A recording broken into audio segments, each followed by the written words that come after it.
All right, so let's get started with our session today and just type in the chat. So I'll start by typing first. Where are you joining us from? I'm joining from Manchester, United Kingdom. Okay, so just type in the chat. Let's know where you are joining us from. Chicago, Aberdeen, Abuja, Nigeria, Lagos, Norway, Birmingham, UK, Canada, Pakistan, Cyprus, fantastic.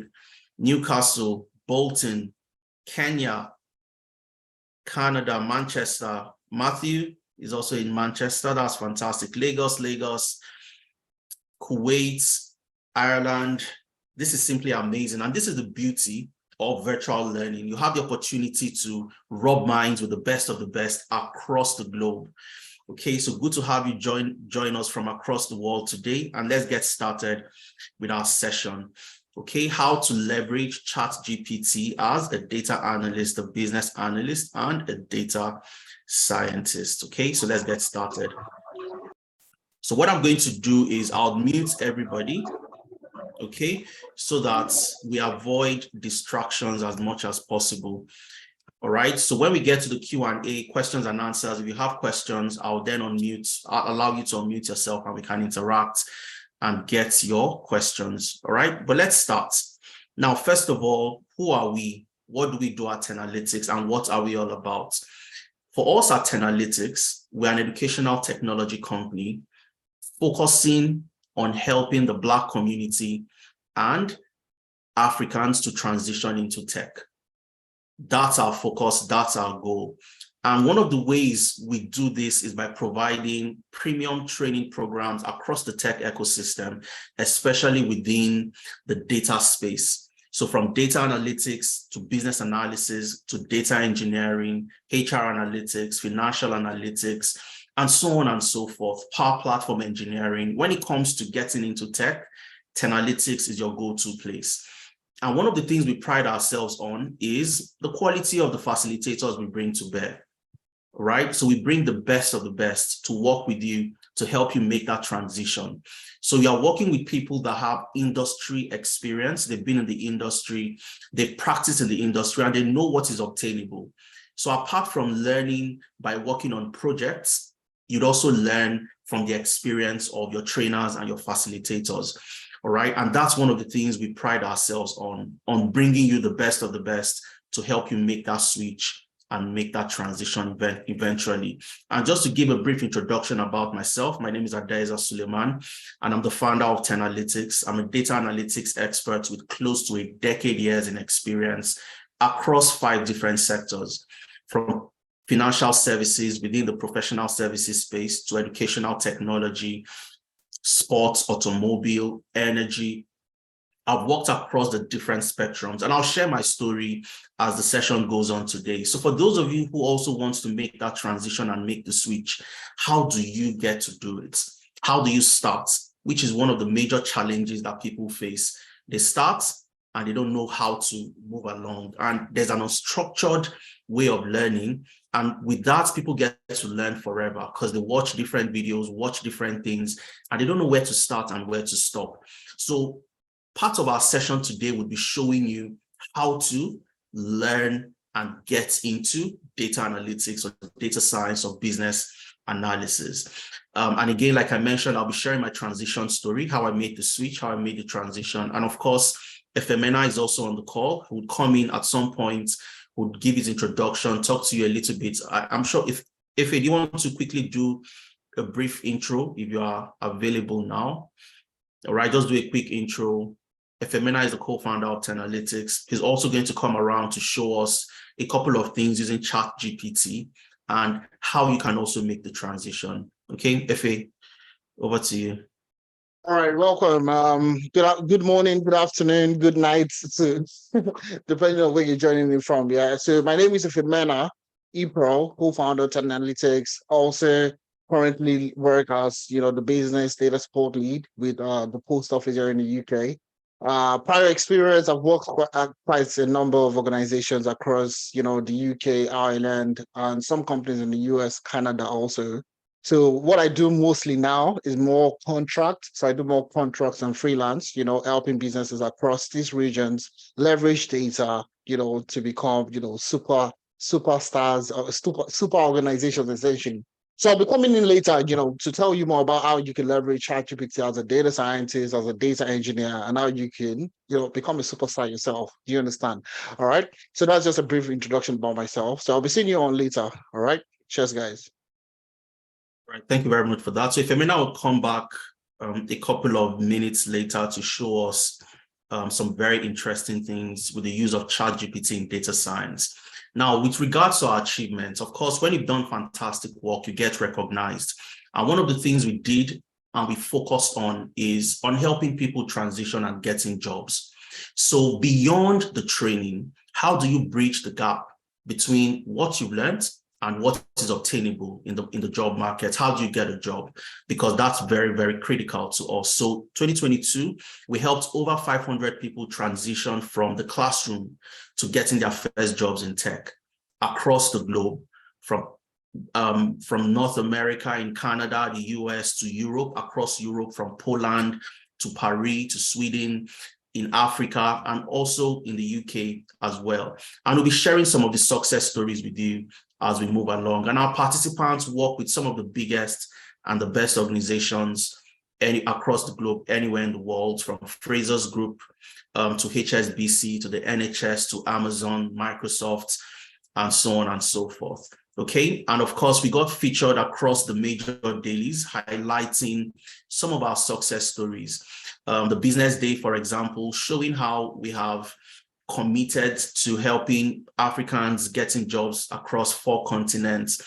Nairametrics also highlighting the data hackathon we held, where we brought people from across the globe, gave them a problem that is aligned to the SDG goals, and they had to solve that problem, coming up with recommendations. And of course, the winners went away with ₦1 million and also had the opportunity of internships and getting job placements across different companies.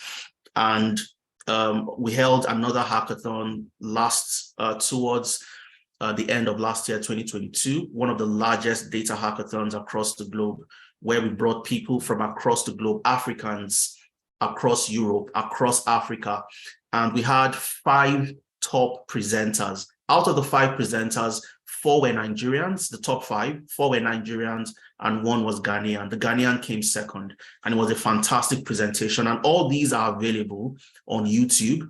All right, so all you need to do is click on the link, get to read the articles. They're super amazing, and you see the work we've been doing over the years. Okay, so our session for today would border around these 4 key areas.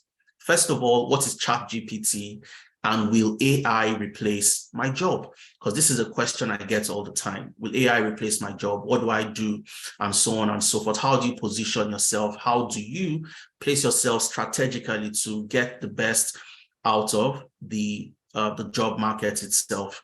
And secondly, we'll look at how you can leverage ChatGPT, practical sessions. So I'm going to download a data set. We'll work together using that data set. We'll solve problems using ChatGPT to complement our analytics skills. And like I mentioned, you don't need any experience to be here. By the end of today's session, all the things I'll show you, anybody can go back and get them done yourself. And we'll also look at how, once you've seen how you can leverage ChatGPT to complement your skills, irrespective of where you are, we'll also show you how to transition. Okay, now, one of the major questions I get all the time is, I've been trying, I've been learning, I've been watching YouTube, I've bought different courses on Coursera, on Udemy, but I still cannot get a job. I still cannot, transition into the tech ecosystem. How do I start? What do I need to learn? We'll also be showing you the key skills you need to learn. And apart from the technical skill, what else do you need to add to your technical skills to position you for success? We'll be sharing that for those who want to transition into data analytics, business analysis, and data science. We'll speak about that and also introduce our upcoming program coming up on the 5th of August. In the next 2 weeks, we'll introduce that to you as well. So you'll see what we have planned out ahead. And of course, we'll share some success stories with you. All right. So let's get into the main meat of our session. What is ChatGPT? Okay. So before I even show the slide and what ChatGPT is all about, I want to know if you've used ChatGPT before or you've heard about ChatGPT, just type in a yes into the chat. If you've used ChatGPT or you've heard about it, just type in a yes into the chat. Beautiful. Reginald, Esther, Collins, Victor. Amazing. Amazing. So a lot of us have used ChatGPT. Okay, you've heard about it. Fantastic. We've either used or we've heard about ChatGPT. Okay, for me, I call ChatGPT my technical assistant. All right, my technical assistant. And the reason simply is because ChatGPT is a very complex language model that can have conversations with you like a human being, right? So you ask ChatGPT questions and it will give you feedback and responses around different technical areas, from data analytics to business analysis to data engineering. And you'll see how we can leverage the power of ChatGPT, the language model, to complement the work that we do. So when people ask the questions around, will AI, technologies like AI, generative AI, will it take my job? And the answer is a resounding no. AI would not take your job as long as you have the skills that AI can complement with your job.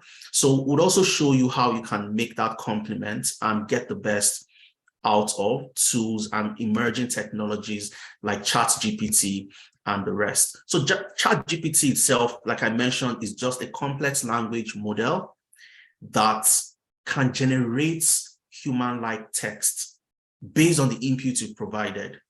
It's a chatbot. You can have conversations with the chatbot, and it will give you responses and feedback based on the context you have created for ChatGPT. So if you ask it questions around research-based questions, you'll get similar feedback. If you ask data analytics related questions, you get feedback within that area. And today we want to leverage ChatGPT. And we're going to do something very simple, very straightforward, using Microsoft Excel. We're going to build something using Microsoft Excel. And the scenario would play is a scenario where you are a data analyst in an organization, or you are a data analyst with the UNICEF. Okay, so let's paint this story around what we want to do today. We are all data analysts with the UNICEF, and we want to answer questions that would help UNICEF optimize students' performance. Okay, optimize students' performance. So what I'm going to do first of all is we're going to go on ChatGPT. We'll go online, we'll download the data set first of all from Kaggle. I'll show you how to get that done. Once we've downloaded the data, we have the data, we'll then start solving the problem. All right, but the scenario is we are all data analysts with the UNICEF, and we want to do what? Help the UNICEF optimize students' performance. Give the UNICEF recommendations so that students' performance can get better based on the data that we have. Okay, so that's going to be our scenario today. So what I'm simply going to do is I'm going to go online. Okay, I'm going to go online, and I'm sure you can still see my screen. Yes, you can. So I'm simply going to go online, and I'm going to go into Kaggle. Just give me 1 second. And then we'll go into Kaggle. Please, if you have your video on, please just put it off so that we don't distract other people. All right. So Edidion, Damilola, please, if you have anybody's video on, just put it off so that we don't have distractions along the line. Okay. Thank you, guys. All right. So what we're going to do now is we're going to go to Kaggle. All right. And when I'm sharing the slides, I'll also share the different links for where you can download your data and so on and so forth. So I'll just go to my Google Chrome. All right, I'll go on Google Chrome, and I want to get to Kaggle. So I'm going to type in kaggle.com/datasets. And this is where we'll get our data set from. Kaggle is it's a free platform to download numerous data sets across different areas. All right, so I'm going to click on that link and I'll post it into the chat. So for those of you who would want to work with me, you can do that. But to download data from Kaggle, you have to subscribe. Okay, you have to subscribe. So as long as you're subscribed, you can download your data from Kaggle. Now, the data we want to download today, because remember, the data we want to download is on student performance. So I'm just going to type that in, student performance. All right, student performance, and you see different data sets around student performance. All right, so let's look at this. I think it's this. If it's not, then we'll look at another one. So let me open this to the first one and the third one. Okay, so we want to get data sets on student performance, and we are data analysts using that data to generate recommendations and insights that we're going to provide to Kaggle. All right, so that's what we're going to do. So it's not this, it's actually the second one. All right, so what the link you need to click on is on this second one, or the third one that says student performance prediction. So when you get to kaggle.com/datasets, you go to student performance prediction. Okay, now remember that for you to download this data, you need to have your login for Kaggle. You need to register, you need to subscribe, and then you don't need to pay, it's free of charge. And once you get into the platform, you can download any data set that you need. So if I click on download, this would download the data for me. But just before we download and start using the data, what is it all about? So this is data containing gender, the gender of the students, are they male or female? The race and ethnicity, all right? The race and ethnicity of all the students. Are they Asian? Are they African American, Hispanic? Are they African? Are they, Middle Eastern, and so on and so forth? However, the races in the data have been codified. So instead of seeing Asian, you'd see group A. Instead of seeing African American, you'd see group B. So you have group A, group B, group C, and so on and so forth. Okay, you have the parental level of education. So for each student, what's the level of education of their parents? You'd also get to see this. And lunch. Lunch simply means these students, do they receive free lunch or reduced price lunch? Meaning that some of these students would get lunch that is reduced, which means substandard lunch, while other students would get lunch that is standard. So you want to know, as an analyst, will lunch received by students affect the performance of those students? So for a student who receives a standard lunch, will that impact the performance of the student? Or for a student who receives substandard lunch, will that also affect the performance of that student? All right. So test preparation. For the test preparation, this shows yes or no. If the students prepared for that test, you'd see a yes. If the student did not prepare, you would see a no. So preparation, does it also affect the performance, the overall performance of the students with regards to their mathematics score, their reading score, and the writing score? Okay, so we're going to do that very quickly. And I've downloaded the data already, so I'm simply going to go to my downloads. And when I go to my downloads, right, I'll see the folder that I downloaded. It's a zipped folder. So all I need to do is to unzip. Okay. Now, for those of you who want to follow what I'm doing step by step, that's fine. You can do that. But the best way to get value from this session is to watch what I'm doing, and then you can implement and practice afterwards so that we can save a lot of time and you get all the things I'll be saying. You can engage me by asking questions and you don't miss out on anything. Okay, so I've downloaded the folder, the zipped folder from Kaggle, and this is what it looks like. But I need to extract the content. Okay, so I'm going to right click on it, and then I'll click on what? Extract all. Extract all, and then I'll click on extract. So this would extract the compressed folder, the zipped folder, to give me the content of the data set itself. All right. So this is what the data looks like. It is called exams. Okay, after extracting. So let's open it on Excel and see what it looks like on Excel. All the different columns. Okay, so I'm going to double click on it and we'll see what the data looks like very quickly. We'll see what the data looks like very quickly. So this is the data we just downloaded from Kaggle. So I'm going to make it bold a bit so we can see exactly what I'm doing. All right, so just give me 1 second. Let's make it bold. Okay, so from the very first column, you can see the gender. And like we mentioned, the gender represents what? Male, female. So is the student male? Is the student female? That's number one. Number two, we can see the second column, the second feature that we have in the data, race and ethnicity. But rather than saying this person is African or American or African-American or Asian, Hispanic, they have been codified. So you have group A, group B, group C, group D, group E, 5 different ethnicities. Then you have the parental level of education, right? Does the parent have a high school degree, a bachelor's degree, a master's degree? Okay, you have lunch, which is standard or reduced. And then you have the test preparation. Did they complete the test or there was no test? You also have that. You have the math score, you have the reading score, and you have the writing score. Okay, so this is the data we've downloaded. And like I mentioned, let's keep it interactive. And all the materials, you're going to get them at the end of the session so you can implement and practice all the things we'll be showing you today.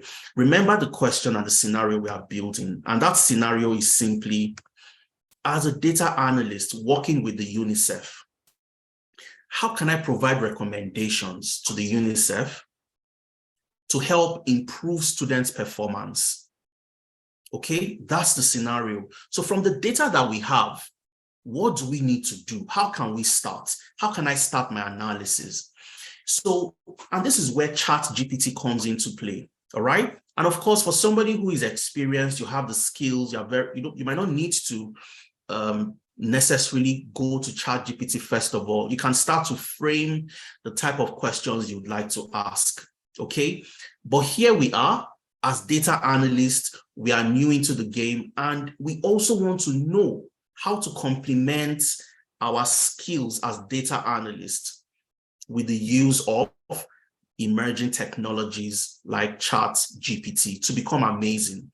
I want to come up with very quick insights that I can present because my presentation is in the next 30 minutes. So how do I analyze this data, come up with insights, and make that presentation as fast as I can? All right. So what we are going to do is use the power of ChatGPT to help us answer a couple of questions. Now, for ChatGPT itself, you need to open up ChatGPT and you need to also, register. Okay. And how do you register for ChatGPT? So I just go open your Google Chrome or any browser that you have and just type in ChatGPT. Okay. Or OpenAI, because OpenAI developed ChatGPT. So you can just type that on your browser. And of course, you'd see different links. And you can click on either the first one or the second one. So if I click on the very first link that says introducing ChatGPT, all right, I click on it, you'd see introducing ChatGPT. And then you'd see a link here at the down left corner that says try ChatGPT. Okay, try ChatGPT. So if I click on that, try ChatGPT. Now, because I'm already registered, it's just going to take me to the platform immediately. I don't need to enter my username and password. But if you haven't registered, then you need to register. You enter your name, enter your password, sign up, and then it will prompt you to enter your login credentials, and then you sign up and you are right on this page where I am at the moment. Okay, so this is what the platform looks like. Okay, and we're going to leverage this to answer a couple of questions. And it's a chatbot. And because ChatGPT is my technical assistant, I want to be nice and I want to be polite. to ChatGPT. So I'm going to ask a couple of questions. And I'll first of all type, hello. Okay, I'll type hello, enter. And then ChatGPT will definitely respond to me and say, oh, hello, how can I assist you today? Always very positive, always ready to help. Okay, so I'll send another question because, again, I want to put ChatGPT in the context of what I want to do today. I'll say that I am a data analyst and I have some problems I need to solve. Okay, so I'm a data analyst and I have some problems that I need to solve. That's the next question I send. I'm creating my context. And when I hit enter, it would say, hello, data analyst. I'm here to help you with your problems. Please feel free to share issues you are facing, and I'll do my best to assist you in finding solutions. All right. So ChatGPT is always very positive, which is a good thing. So you have an assistant that is ready to help you at every turn, every problem, every single thing you need to solve. Okay. Now, the very first thing I want to do, because we don't want to waste time, we need to make this presentation. We need to come up with insights very quickly to answer questions from the data that we've just downloaded, which is how do we optimize? How do we optimize students' performance? But I need to do my analysis first of all. And I don't know how to do my analysis. I'm not sure what to do. I really cannot think of any strategic thing to do at this point in time. So I want to leverage the power of ChatGPT. All right. So I'm simply going to type into ChatGPT and I'll tell ChatGPT to give me insights that I can generate from that data that I have. Give me insights that I can generate from the data that I have. So I'm going to type into the chat and I would say, give me 5. So let's not make it open-ended. Let's be more specific and say, give me 5 insights. Give me 5 insights that I can generate from this data using Microsoft Excel. All right, I haven't put my data in there yet, but I've just typed it into the charts to say, give me 5 insights that I can generate from this data using Microsoft Excel. But where is the data? Okay, so I'm just going to hold Shift and Enter to go to the next line. And what I'll do is, because I need ChatGPT to also understand what my data looks like. Okay, what are the headers? What are the features? What do I have in the data set that I want ChatGPT to help me solve? Okay, so I need to copy that and give it to ChatGPT because I've said, give me 5 insights, but insights based on which data. So I'm going to go back to my Excel where I've downloaded my data, I've opened it up, and I'll copy the first 5 rows. Okay, the first 5. I don't want to give it too much, but I'll copy the first 5 rows. So I'm simply going to copy from my gender. All right, I'll select from gender to writing score. So gender, race, ethnicity, parental level of education. I'll select all of that and I'll select 5 rows. The first 5 rows. Okay, so I'll select everything from the headers to the first 5 rows so that ChatGPT would have an idea of what my data looks like and is all about. So once I've selected that, I would copy, Control C. I would copy, Control C. Okay, so once I've copied Control C, I'll go back to my ChatGPT. Okay, I'll go back to ChatGPT and then I'll paste what I've just copied from my data, which is the headers and also the first 5 rows, and I'll just paste it, Control V. That's it. All right, so if you look at what I have, give me 5 insights that I can generate from this data using Microsoft Excel.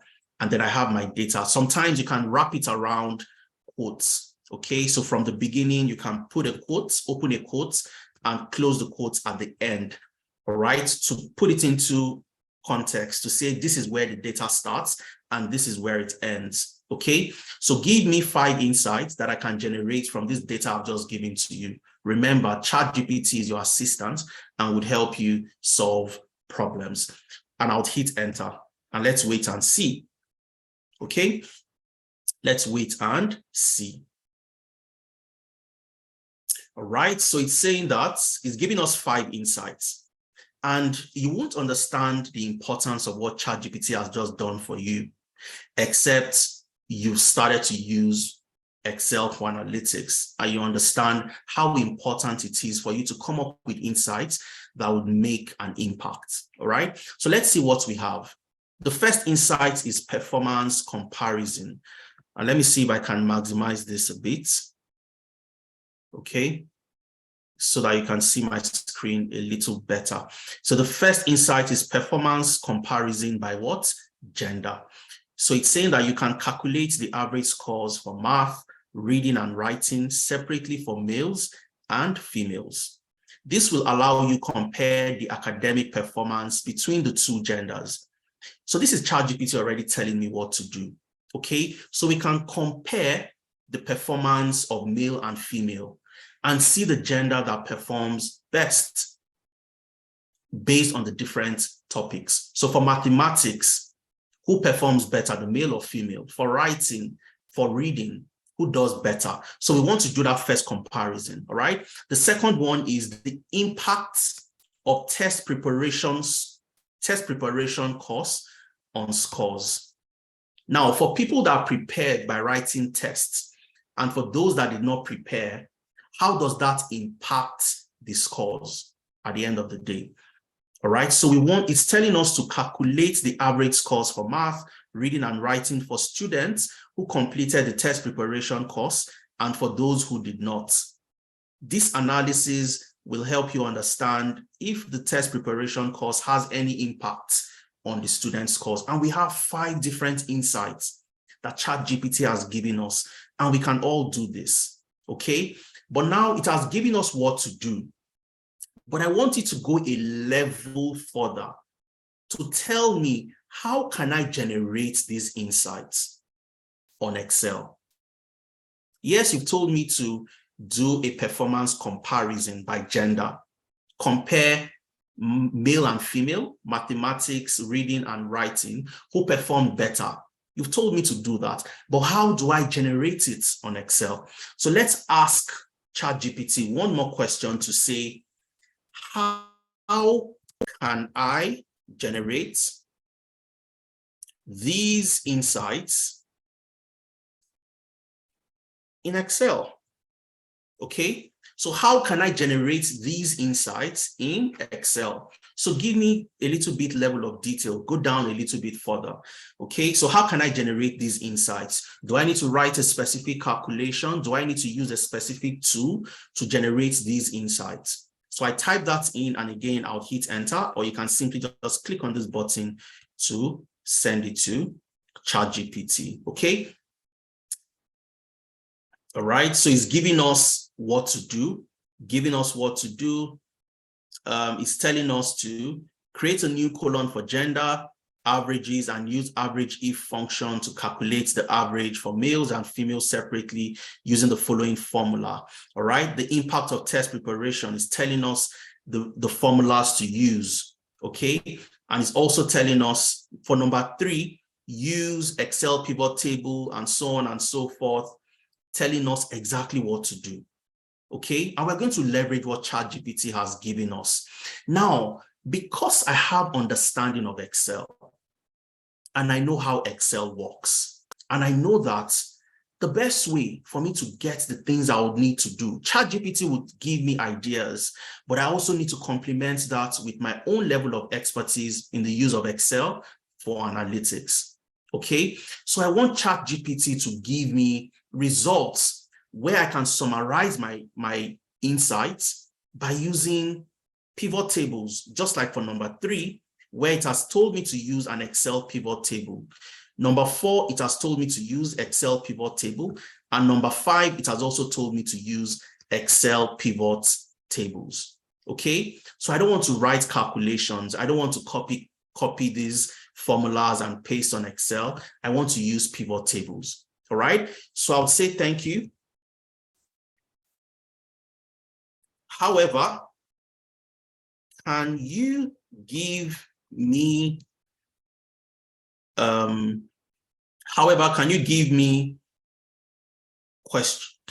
insights number 1 and 2 using pivot tables? Okay, can you give me insights number 1 and 2 using pivot tables and charts and pivot charts? So rather than writing calculations, can you give me insights number 1, the performance comparison, the impact of test preparation? Can I use pivot tables to do that? Let's ask and see what ChatGPT gives to us. Okay, and it has told me for insight number 1 exactly what I need to do, and for insight number 2 exactly what I need to do, how to create my pivot tables and how to visualize my pivot charts. Okay, so we're going to work on it together from 1 to 5 very quickly. 5 minutes, we are done. And as I'm creating, I want us to interact. I would ask you questions, you tell me what you think, and so on and so forth. Okay, now for number 1, insights number 1, performance comparison by gender. It has told us to select the data in Excel, go to the Insert tab on Excel ribbon, click on Pivot Table. So it's literally giving us step by step what to do. Select your data, go to Insert, click on Pivot Table. Once you click on Pivot Table, number 4, ensure that you select a table or range. And when I'm doing it, you see that I'm following these steps one by one. Okay, I'm following the steps one by one. All right, so once we've created our pivot table, it's telling us that in the pivot table field, drag the gender into rows, okay, and maths, reading and writing, drag it into values. It has given us exactly what to do, exactly from 1 to 7, step by step, and let's create it together. We're going to select our data, which is the first thing it's told us to do. Number 2, we're going to go to Insert, click on the Excel ribbon. Number 3, we're going to click on Pivot Table. Number 4, we're going to create our pivot table in a new sheet, and we do all of that step by step. Okay, so let's get back to our Excel and let's start to create this one by one. Okay, starting with the first insight, performance comparison by gender. So I'll go back to my data. And what ChatGPT has told us to do, step 1, I want you to tell me what is step 1 for the first insight. Type it into the chart. Step 1 is what? Type step 1 into the chart. What has ChatGPT told us to do for step 1? Select the data in Excel. Thank you, Adebisi. Fantastic. Select the data in Excel. Select the data. That's the first step. Select the data, click on Insert, click on Pivot Table, create your pivot table. And once you create your pivot table, drag gender to the rows and math, reading and writing, drag it to the values area. All right. So I'll go to my Excel, open it up, and I'll select my entire data. How do I select everything? Once I click on the very first cell at the top of my data, I'll just press Control A. Control A means select everything. So Control A, that selects my entire data. So I've selected the data. First step, ChatGPT has given me, right? Second step is what? Click on Insert. Second step is what? Click on Insert. Third step is to click on Pivot Table. Fourth step is click on Table or Range, all right? And then we click on OK, and that creates our pivot table for us. Straight up. Once you have your pivot table created, what did ChatGPT tell you to do again? Let's go to step 5 and see. ChatGPT says, drag gender into rows. Drag gender, the gender column, drag it and drop it into rows. And drag the math, the reading, and the writing into where? Values. So let's go back. So it has told us that we should drag gender into rows. And let me maximize this so we can see my screen better. Drag gender into rows. So here I have my filters, I have my columns, I have my rows, and I have my values. So it has said drag gender. This is my gender. Drag, click on it, drag it, and drop it into where? Rows. Then you go to drag your math, drop it into values, drag your reading, drop it into values, drag your writing, and drop it into where? Values. Okay, and when you do this, what happens? It gives you the sum of math, sum of reading, and sum of writing. But you don't want the sum. You want the what? The average. You want the what? Average. You want to see the average math score for female, average math score for male. All right. So all you need to do to get your average is simple. Right click on any of the values that you have. Right click on it. Once you right clicked, you go to summarize values by. Summarize values by what? Average. You click on average. It converts everything from sum to average because average makes sense. If you have 5 people, what is their average score? If you have 100, what's the average score of the 100 people? Not a total or a sum. You want to see the average.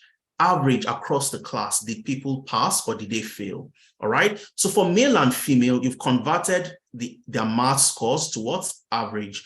You convert their reading score to average as well. The same process. You right click on the value. You go to summarize values by, and then you click on what? Average. You go to writing, right click on it, summarize values by, and you click on what? Average. And that converts all the sums into what? Average. So now you have the average scores. But if you notice something, you'd see that you have a lot of decimals. 0.774, too many decimals. We're going to reduce the decimal points. All right. So I'll select my values to reduce my decimals, select all the values. Okay, select all your values, go to the home tab,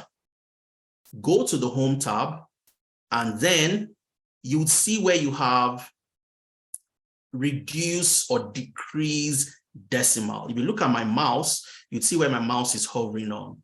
It is called decrease decimal. So I'm going to click on decrease decimal. Once, click on it until all my decimal points are gone. So I'll keep on clicking on that, clicking on it until all the decimal points are gone. So now what I've done is to do what? Create a pivot table to summarize my entire data into male and female for all the scores, the average math score, average reading score, average writing score. The next thing we'll do is to visualize.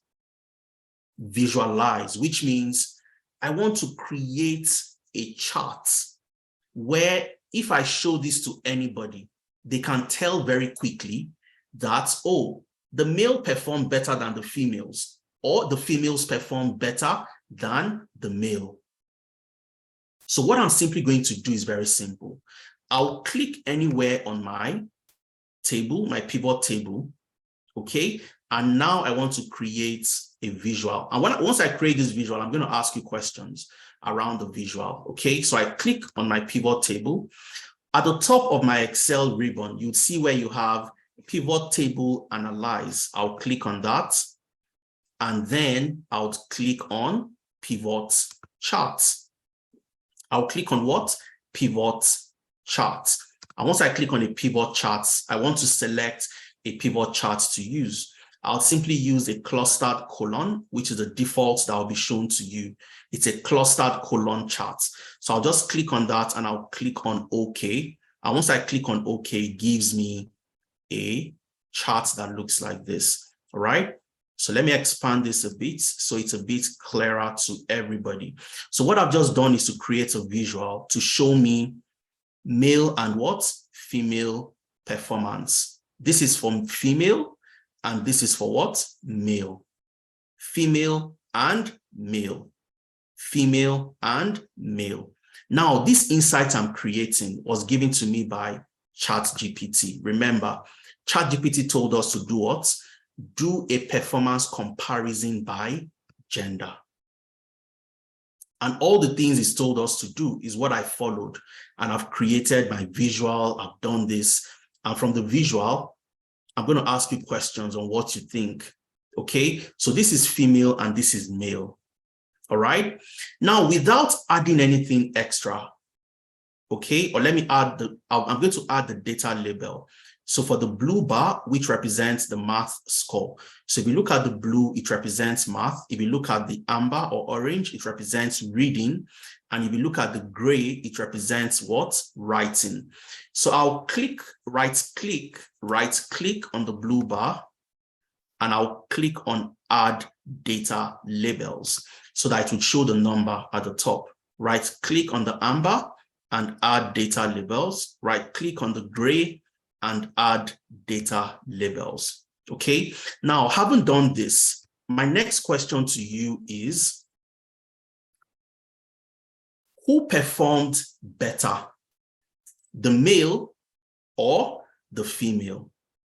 Who performed better in mathematics, the male or the female? Who performed better in mathematics, male or female? Male performed better. Male performed better, absolutely. And that's very evident, okay? It's evident. You can see for the male, you have 71. All right, let me maximize this. For math, you have 71 for male, and for female, you have 65. So the male students perform better than the female when it comes to math. Now for reading, which is the amber, reading, for the reading score, who performed better, the male or the female? Female, absolutely. Thank you, Andy, Dami, Biodun, absolutely. Female performed better, because you can see the female scored 73 in reading and the male scored what? 67. Now, the last one for the writing, who performed better for writing, the male or the female? The male or the female for writing? Absolutely, the female. So doing a gender comparison analysis, we can see clearly that what?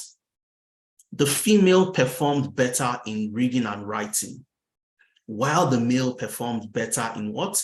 Mathematics. Which is interesting, because you might want to go a little bit deeper to try to find out why are the male performing better in mathematics and not in reading and writing. Okay, you might want to find out and provide the recommendations, but we're going to get to that in the next 2 minutes. Now we've seen this very first one for the performance analysis. All right, because of time, we're not going to do all the 5. The next one I want to show is an interesting one that would also get us excited, which is, does lunch, the standard of lunch gotten, does it impact performance? Okay, does it impact the male performance and the female performance? Okay, so let's go back to ChatGPT and see what ChatGPT told us about, lunch. So if you look at the 5th analysis that ChatGPT told us to calculate or to visualize, is what? Impact of lunch type on scores. So ChatGPT is saying, create a pivot table to analyze the average scores for students with different lunch types. All right? Create an analysis to calculate the average scores for students with different lunch types. And it has told us what to do. Drag lunch into rows and drag math, reading, and writing into where? The values. Okay, so it's told us what to do as well. And this is where your knowledge of Excel comes into play. So once you get these recommendations, you can create them easily. So I'm just going to go back to my Excel very quickly, and I'll go back to my data. It is still selected because you have to select, you click on insert, and then you click on pivot table. You want to create your pivot table from a table / range, straightforward. And this creates, you click on OK, and it creates another pivot table for you. This time around, you want to see if launch affects performance. So similar to what we did for the gender comparison, we're also going to compare the different types of launch. So I'm going to drag launch because that's what, ChatGPT told us to do. If you look at that, it said what? Drag the launch field into the rows area and drag mathematics, reading and writing fields into the values area. Told us what to do, specific. All right, so drag launch, drop it into rows, and then drag math, drop it into values, drag reading, drop it into values, drag your writing and drop it into where? Values. So once you've done that, again, you have sum, but you need to convert them to what? Average, instead of having sum. Okay, so the same way we did the first one, right? Click on the value, summarize values by what? Average. Reading, right click, summarize values by what? Average. Writing, you right click, summarize values by what? Average. And then we select all the numbers we have. Click on the home tab and we want to remove the decimals. So once you click on the home tab, you go to decrease decimals. All right, and that takes out all the decimal points. Now, once you have all your decimal points taken out, you can then visualize. Okay, so let's visualize how launch impacts the performance of students. So similar to what we did, we want to create another pivot chart. Okay, so all I need to do is I'll go to my pivot table analyze at the top, click on it. All right, and then I'll select pivot chart, click on pivot chart. Okay, and this gives me a pivot chart. And from the pivot charts, I'll use exactly the same visual I used for the first one, which is a clustered column. So I'll leave it on clustered column, the defaults, and then I'll click on OK. And once I click on OK, it gives me this particular visual. All right, and I'm going to increase the size so you can see it clearly. Okay, so here you can see you have two categories of launch. You have the reduced launch and you have the standard launch. Reduced launch and standard launch. So the question is, looking at the bars, the blue is for the average math score. Reading is amber, the orange is for the reading score, and writing is the gray score. So if I right click on the blue and add data label, so you see the number up here. I right click on the orange, add data label, right click on the gray and add data label. I want to ask you, which of the students do you think performs better? Those who get the free and reduced launch or those who get the standard launch? Across board, who performs better eventually? Just type it into the chat. Adebisi says standard, standard launch, standard launch, standard launch, standard launch. Absolutely. Jeff, Ernest, thank you. Standard launch. Those that get the standard launch, the good quality launch, standard, they perform better. So instead of you getting maybe one akara and a bowl of pap, you get English breakfast, you get sunny side up, you get an omelette, you get sausage, you have a bread by the side, and you have an orange juice. That's the standard lunch. So those who get the standard lunch, what happens? They perform better across all the subjects. So for mathematics, you can see, if you have the standard lunch, the student scores 72. For the reading, people that have standard lunch, they score 73. And for those that don't have the standard lunch, they score 66. So they perform lower than those that get the standard lunch. So this means something. And I want somebody who wants to unmute.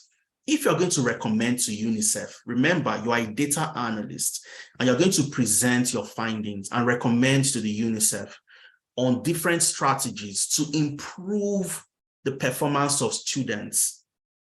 What strategy would you recommend based on the two things we've done. The first one is you've seen that apart from mathematics, the female performs better than the male, except for mathematics. All right. For reading and writing, the female performs better. For math, the male performs better. For the lunch, the type of lunch, for the free lunch, they don't perform as well as those that get the standard lunch. So what strategies would you recommend? Okay, so Matthew has his hand up. I'm going to ask Matthew because I want somebody who would love to speak. So Matthew, I'm going to ask you to unmute yourself. What recommendations would you give to the UNICEF? Please go ahead and respond, Matthew. Okay, thank you, everyone. From the analysis, I will suggest the UNICEF go with the standard launch, because from the launch perspective, you see that all the students are doing well. Regarding the gender, they are all doing well in their various grades. So I will suggest that they go for the standard launch. Fantastic. Brilliant. Thank you very much for that, Matthew. Absolutely spot on. And I agree with you 100%. So my recommendation would be that, look, when I did my analysis, I found out that students who get the standard launch appear to perform better than students who have the free or the reduced lunch. So this means that the quality of lunch the students get impacts the performance of the students eventually. So let's initiate things around the school feeding program. Let's initiate things around helping those who are financially constrained, providing standard lunch for them. So this can increase the performance across board for all the subjects for the students in this particular school or in this particular region and location. Okay, now if you look at what ChatGPT has given us, we can create so many other analyses. Effect of parental level of education. So depending on the parent's level of education, does it impact the student's performance? All right, you'd also see that. So what I want you to do is on your own, come up with these analyses and see what it looks like. All right, so if a parent has masters, do parents who have master's degree, does it impact the score of a student? Because of time, I can't show you everything, but I'm going to show you, when you finish creating it, what it would look like. So what I'll be showing you now is something ChatGPT generated using the exact same data we've just looked at, all right? Student performance analysis, and all the insights you see here were given to us by what? ChatGPT. First of all, the comparison of the score. You can see the score between the male and the female. Like Matthew said, apart from the mathematics score, the female performs better. So we want to find out why. The male are very playful. Do they go to play football when it's time to read and write? Because reading and writing requires concentration. Mathematics requires intellect most of the time. So if you are intelligent, you see a problem in mathematics, you can easily solve it, compared to reading and writing where you need a lot of concentration. So looking at the ladies can tend to be more focused and concentrate better. Their attention span is better than the male. So you want to look at that and see, are there ways we can introduce some additional prep time for the male so that we can bring up their reading score and average writing score? If you also look at the test preparation, those that prepared well, those that did not prepare. So all of this, all the insights, 1 to 5, this was created using those insights generated from ChatGPT. And this is where ChatGPT becomes exceptionally fantastic. You can create this within 30 minutes. And ChatGPT gave us step by step what to drag, where to drag it to. Okay, look at the score distribution by what? Race or ethnicity. ChatGPT said create a pivot table, right? Drag the race or ethnicity into rows and then drag math, reading, and writing into values. Okay, choose the count option to get the frequency. So it's telling us exactly what to do. All right. And the last thing I'm going to write before I move on to business analysis is I would simply ask ChatGPT, what recommendation, just like Matthew recommended, what recommendation would you suggest based on the insights you have given to me? Based on the insights you have given to me above. All right, what recommendations would you suggest? All right, so ChatGPT is going to give us recommendations. All right, so this would guide us to, through our thinking process. Like Matthew said, let's initiate programs around standard lunch. Let's give students standard lunch. All right, so let's look at the first recommendation. Okay, targeted support for gender disparity. So ChatGPT is telling us that the data shows that there are differences in academic performance between genders. All right. Okay, so on average, males outperform the female in mathematics, while the female outperform the male in reading and writing. To address this disparity, educational institutions should consider implementing targeted support programs to enhance math skills among female and literacy skills among the male students. This is ChatGPT telling us exactly what to do. And if I have a presentation, I'll just copy this, make 1 or 2 adjustments, and I'll make my presentation to the head of my department, to my manager, to the director, and they know exactly what to do. Let's go to the lunch and see what it recommended. For the lunch-related disparity, ChatGPT is saying that to bridge the academic gap associated with the lunch type, schools can explore ways to provide nutritious meals to all students, regardless of their economic background. Right? Initiatives like the school meal programs or collaborations with community organizations can help ensure that the students have access to adequate nutrition. So adequate nutrition impacts the academic performance of students, and ChatGPT is giving us recommendations on what to do. And this is the power of ChatGPT and how you can complement your skills you have already with analytics using Excel, adding ChatGPT to give you a lot more comprehensive recommendations and analysis, showing you what to do, giving you a guide, and coming up with recommendations. ChatGPT is simply amazing. So what I'll do is I'll share this with everybody. Okay, I'm going to share this with you. So when you're creating yours, you can use this as a guide. Just follow what ChatGPT gives you, download your data. I'm going to share the link with you. And I'll quickly, in 10 minutes, before I hand over to Ife, 10 minutes, I'll also show you, as a business analyst, how can you leverage ChatGPT? Okay, very quickly, as a business analyst, how can you leverage ChatGPT?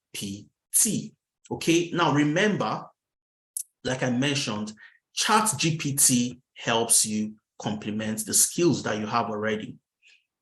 As a data analyst, we've seen how we got data, analyzed the data, came up with recommendations. As a business analyst, what we are going to do is we have a problem, a business problem. Okay, and I'm quickly going to go to the problem. The problem is that we want to reduce the incorrectly processed orders. So we work for a company where some customers would order something and we need to fulfill that order. So they go on our website, they click on order, they buy a product, and internally we need to process that order and deliver it to our customers. Unfortunately, we have incorrectly processed orders, which means if Matthew orders for a PlayStation 5, mistakes could happen along the line and he gets a PlayStation 4 instead of a PlayStation 5. So that's the problem. And as a business analyst, I want to solve that problem. I want to reduce the incorrectly processed orders by 50% by the end of next quarter. And for me to come up with this product or come up with this solution, I need to do what? Create a business requirement document. The business requirement document is the guide that would help me towards that project. What is the objective of this project? What is the scope of this project? Okay, so that's the business requirement document. It's a document that would help as a guide or a blueprint for you to complete that project. So what's the objective? What's the scope? What are the different resources that I need to solve this problem? Okay, so very quickly, how do I come up with my business requirements templates? Okay, now, first of all, as a business analyst, before you come up with your business requirement document, you sit down with your stakeholders, have interviews with them, understand what the problem is, because you need to get to the root cause. So let's assume that the root cause is what? Wrong data entry. Wrong what? Data entry. So when the different teams are sending messages to complete an order, there's a point where they enter wrong data. And because of that, you have incorrectly processed orders. Okay. And I want to solve this problem. And I want to come up with a business requirements document. And I want ChatGPT to help me. So what I'm simply going to do is to solve this problem, I'll go to ChatGPT. All right. I'll go to ChatGPT and I'm just going to continue from here. I'm just going to write another question. So this time around, I'll tell ChatGPT that I want to solve hello. Let's write hello very quickly. And I'll say, I want to solve a business analysis related problem. Okay, I want to solve a business analysis related problem. And again, ChatGPT would always be very positive. Let me know how I can help you. So our company processes orders wrongly. And I want to come up with a requirement document on how to solve that problem. And I know that based on my root cause analysis, I know that the reason why we have those wrongly processed orders is because of wrong data entry. Okay, so I'm just going to type in and I'll ask the question,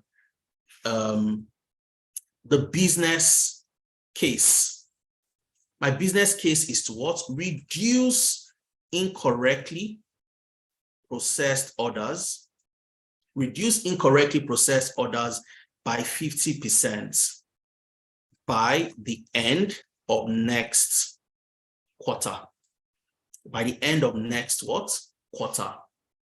Okay, that's the business case. I'll go down to another line and I'll tell ChatGPT to what? Create a business requirements, a business requirements document for the above case or for the above business case, all right, with the premise that the cost of the incorrectly processed orders are due to wrong data entry. Okay, so the reason why we are having incorrectly processed orders is because of wrong data entry. So my business case is to reduce incorrectly processed orders by 50% over the next quarter. So come up with a business requirement document. Okay, now as a business analyst, you understand how important your business requirement documents are. And one of the ways of coming up with your business requirement document is to sit down with the different stakeholders and understand what they need, what they want to solving this problem. So ChatGPT can come up with a template as a guide for you to solve the problems that you have. So we've entered the business case and we've said, create this business requirement document with the premise that the reason for the wrongly processed orders are due to wrong data entry. And I hit enter. And ChatGPT will do his amazing work for me. My executive summary, my business objectives, the scope, the assumptions and constraints, the proposed solution, data entry training and knowledge enhancement, every single thing that I need to do to come up with a solution, ChatGPT would come up with my business requirement documents, the approval processes, the risk and mitigation. So let's look at it from the top. So starting from the very first, the executive summary. Why are we doing this? The purpose of this document is to outline the business requirements to reduce incorrectly processed orders by 50% within the next quarter. The primary cause of the error is identified as wrong data entry. Business objectives. The main objective is to decrease the number of incorrectly processed orders by 50% within the next quarter. What's the scope? You have the scope, data entry processes for order processing, quality control checks. All of this will be done, and validation, all right? Assumptions and constraints, okay? The project will address these specific issues. You look at the existing IT systems and infrastructure, budgetary constraints, and so on. Propose solution. So to achieve the objective of reducing your incorrectly processed orders, the following solutions are recommended. Data entry training and knowledge enhancement. Number one, implement data validation. Because remember, when you did your root cause analysis, sitting down with the different stakeholders, you understood that wrongly entered data is the reason for the orders being processed wrongly. So you want to carry out training for those team members. You want to implement data validation so that when somebody enters something, you cannot enter the wrong data. Even if you enter the wrong data, there is another level of check to help you validate and correct that entry if it is wrong. All right. So error reporting analysis is something you'd also, implement. Regular audits and reviews is something you'd also, implement. Now, imagine you currently on this call, you're a business analyst and you have a problem like this, and you've gone to ChatGPT, your technical assistant, to ask for help, a business requirement document based on these scenarios. ChatGPT would give you a template that you can then tweak, because guess what? ChatGPT cannot do all the work for you. You, as a subject matter expert, as a business analyst, you should have a good grasp of what business requirement documents entails. As a data analyst, you should also understand the different aspects of data analytics using Excel, Power BI, and all of that. And that's the only way you can complement the skills you have as a data analyst with ChatGPT, or as a business analyst with ChatGPT. So if I'm just going to copy this, all right, I'll copy this and I can paste it on I'll paste it on a Word document. All right, my proposed solutions, what I think we should do, make my different changes and edits, the project timeline, how long it will take, the specific things we're going to do, our risk, our mitigation, and what's the approval, process. Select everything. And once I've selected, Control-C to copy, I'm simply going to open a Word document and I'll paste it in there. And this is what I'll send to the stakeholders for them to understand the requirements that we need. So I'll just come here and I'll paste, all right? And this is my business requirement document, all right? So this is what I have. Of course, you'd make some edits, ensure that, it's properly formatted, and you have your documents here. You do all the necessary formatting, make the 1 or 2 adjustments, the project timeline, 1 to 2 weeks for the data analysis to identify common data entry errors. You have all of this, and this is what you send to the project sponsor. The project sponsor would sign and give the dates, and the project would commence. Now, these requirements documents, as a business analyst, is what you use to ensure that all the objectives of the initiatives and solutions you are providing are met. Following specific timelines, looking at the different risks and challenges you might face, and also what are the key performance indicators to measure success of the project, or your key success factors or critical success factors, okay? The percentage reduction of incorrectly processed orders, the number of data entry errors per month. So if you used to have 500 data entry errors, by how much has it dropped? All right. Percentage of employees trained on data entry best practices. Now, my work as a business analyst was like this. ChatGPT has been able to bring it down to this level. So I'm doing soft work, I'm working from home, I'm chilling, I'm doing work, and people would be like, wow, Adeza is super, super intelligent. Give him any problem and he's going to come up with a solution. But guess what? Yes, I'm super intelligent. I know what I'm doing, but I also know how to do soft work using tools and technologies that exist to give me the best outcome possible. And that makes you a superstar in the industry at the end of the day. I'm going to hand over to Efemena, and I'll ask ChatGPT one last question. Will you replace me? Will you replace my job as a data analyst? That's the last question I'll ask ChatGPT. All right. Will you replace me as a data analyst? All right. So let's see ChatGPT's response. As an AI language model, I don't have the ability to replace human jobs, including that of a data analyst. My purpose is to assist and augment human capabilities, not to replace them.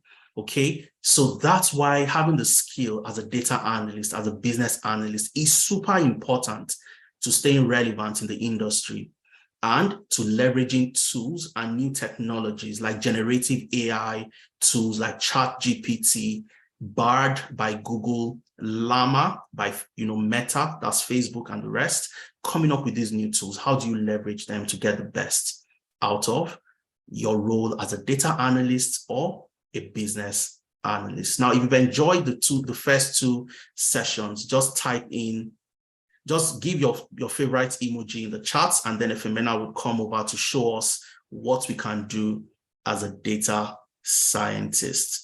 All right, so just give your favorite emoji if you've enjoyed the session. ChatGPT is fantastic. Usman, yo. Deb says, yo, fantastic. Wow, this is amazing. Absolutely. And everybody can do this. Every single person can do this. Yes, ChatGPT gives different responses depending on the individual, the way you type in the questions and so on. But you can always reframe and rephrase until you get exactly what you want. All right, I'm going to hand over to Efe and then we'll continue with the rest of the session. I know I'm eating into Efemena's time, but I'm sure we still have time to do some other amazing stuff on data science. So just sit back, relax, and let's listen to Efe. Fantastic session.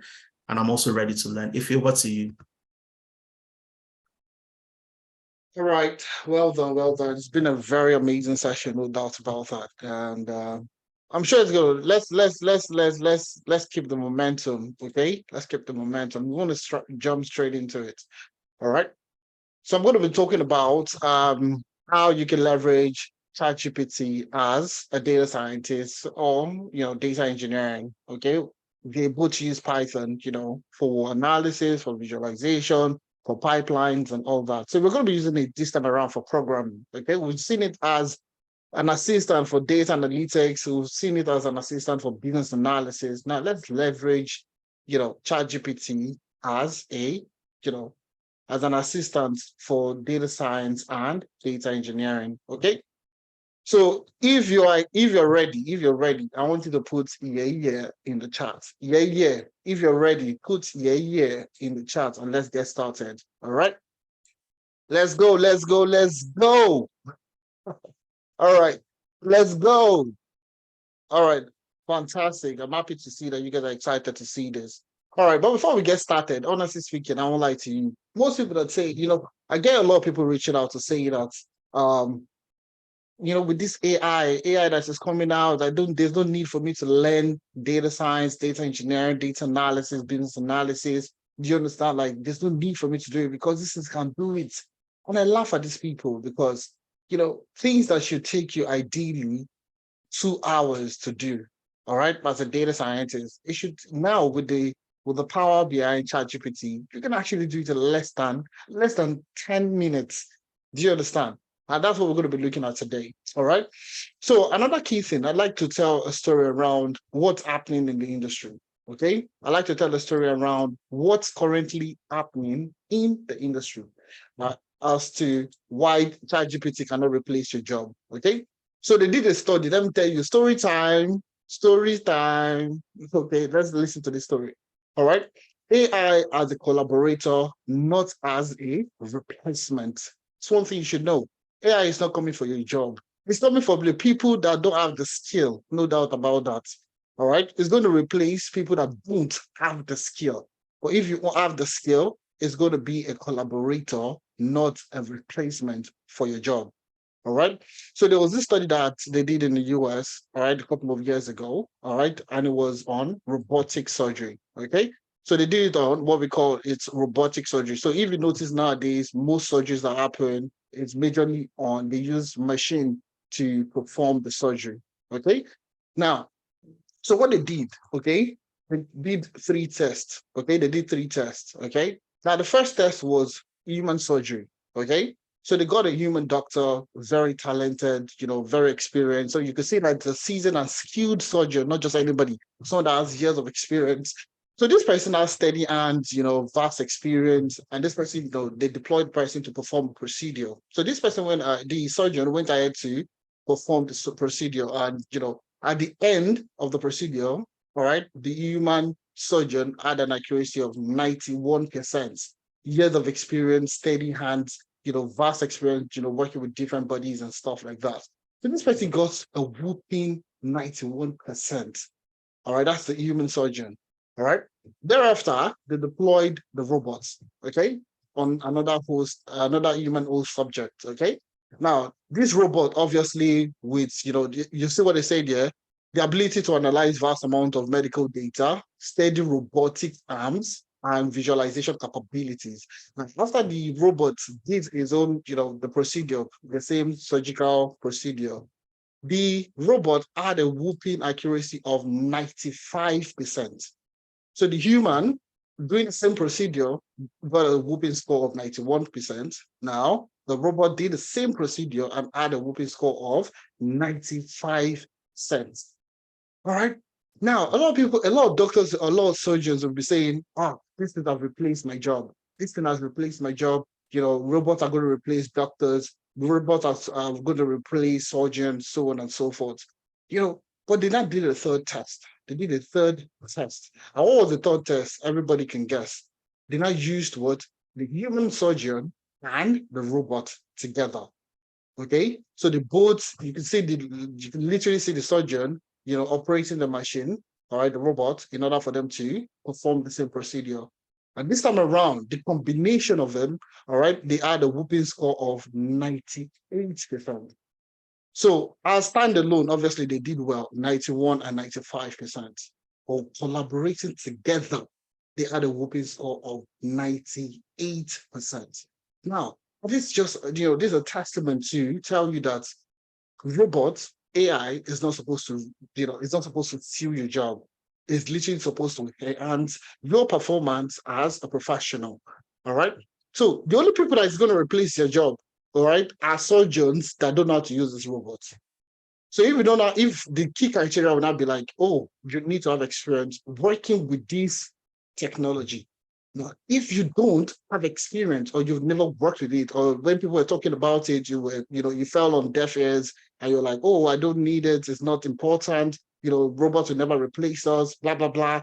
If you don't have that experience working with that tool, that robot, the AI, you won't be able to, those are the people that likely will be phased out in the future. And that's why, at Analytics, okay, one of the key things is for us to continue to leverage, as fast as possible. We are always learning and we are improving our training curriculum to be able to stand the test of time. So that anybody that goes through our professional, training program would be able to stand tall in any industry they find themselves. So now what we're going to be talking about is, how do you leverage ChatGPT as a data scientist or a data engineer? How do you leverage it? That's the key question. All right. So this time around, AI is not taking your job. ChatGPT is not supposed to take your job. It's literally supposed to, collaborate with you and enhance your job. All right. So let's jump straight into the practical. I'm not going to waste too much time on the practical. Days has covered the majority of the parts, asking questions, getting the feedback. Well, let's still do the same thing in data science and see how it works. Okay. So let's jump straight to data science. So first thing first, I'm going to launch ChatGPT. So I'll type ChatGPT on my browser. Okay. All right. So this is ChatGPT. I'm using 3.5. All right. But you could pay for the, there's an upgrade, which is GPT-4. All right. So you would need to pay a subscription for this. This is a bit more technical, a bit more advanced. Not advanced, but it's a bit more it has more functionalities you can do with it. All right. So that's why it's a paid version. So it's about $20 per month. So you can pay about $20 per month. It's a lot beautiful to work with. I won't lie to you. All right. But we're going to be using the free plan because, there's no need. We don't need it at the moment for beginners, for starters. All right. So we're going to be working with this. Okay. So this is ChatGPT. You can see my chart, no previous chart. There's like a blank, just like a newbie. All right. So I'm going to be using Google Colab as my IDE. Okay. I'm going to be using Google Colab. Sorry. Google Colab. All right. All right. Okay, what's happening? Google Colab. Okay. So Google Colab, obviously is by Google. Okay. So it's a tool that allows you to write Python code and it will understand the Python codes. Okay. So if you've ever, let me just quickly open a new notebook. So let me just walk you through creating the notebook first of all. So all you need to do is type in Google Colab on your browser, type in Google Colab on your browser, and you'll see the first link here, welcome to Collaboratory. Okay, click on that. Okay, it's going to open this. This is free of charge. It's free. You don't need any subscription, nothing, zero. The only thing you need is a Gmail account. The only thing you need is a Gmail account. And Gmail account is also free, so you don't need to pay for anything. All right. So you see it down here. Once you click on the link, once you click on this, the first link here, it's going to take you to this. All right. And you'll see new notebook. All right. Click on new notebook and it's going to open a new tab for you. Okay. It's going to open this for you. So you see, this is where we are going to be writing our Python code. Now, I'm just going to put it, okay, before I rename, I'm just going to tell you what Google Colab is all about. So Google Colab, all right? So Google Colab is what we call an IDE. What's an IDE? An IDE is it stands for integrated, okay? Integrated Development Environment. All right. So basically, it's an environment, okay, where you can write Python code.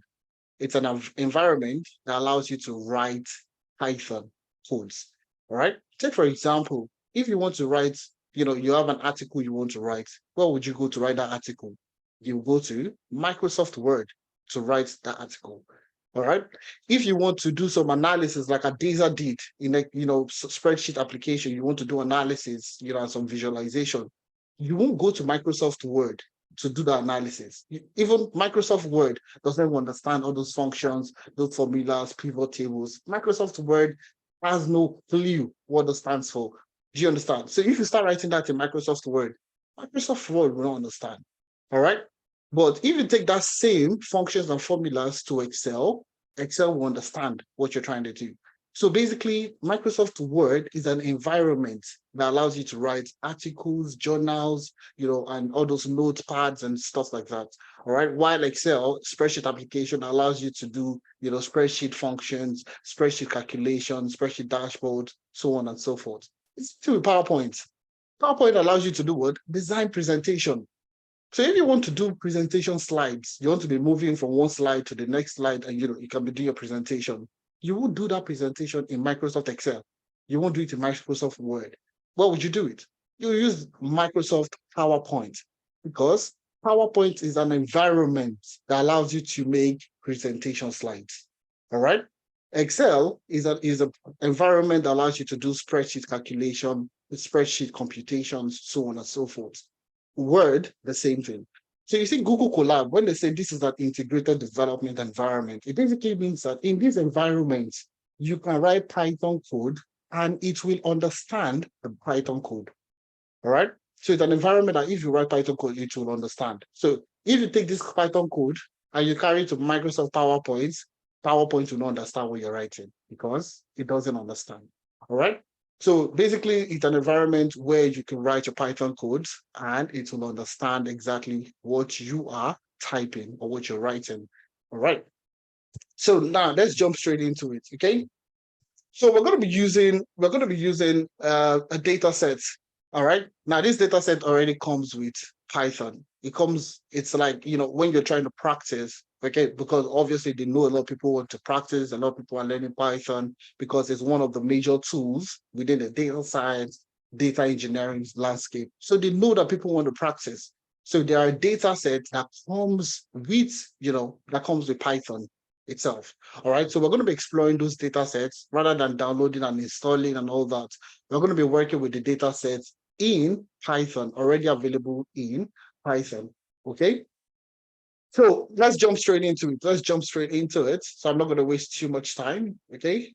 So the first thing, okay, Python comes with what we call libraries. Okay. Libraries. Okay. It comes with what we call libraries. Okay. Now, these libraries allow you to do certain tasks in Python. So the libraries allows you to do certain activities, certain tasks in Python. Now, for example, you want to do data preprocessing.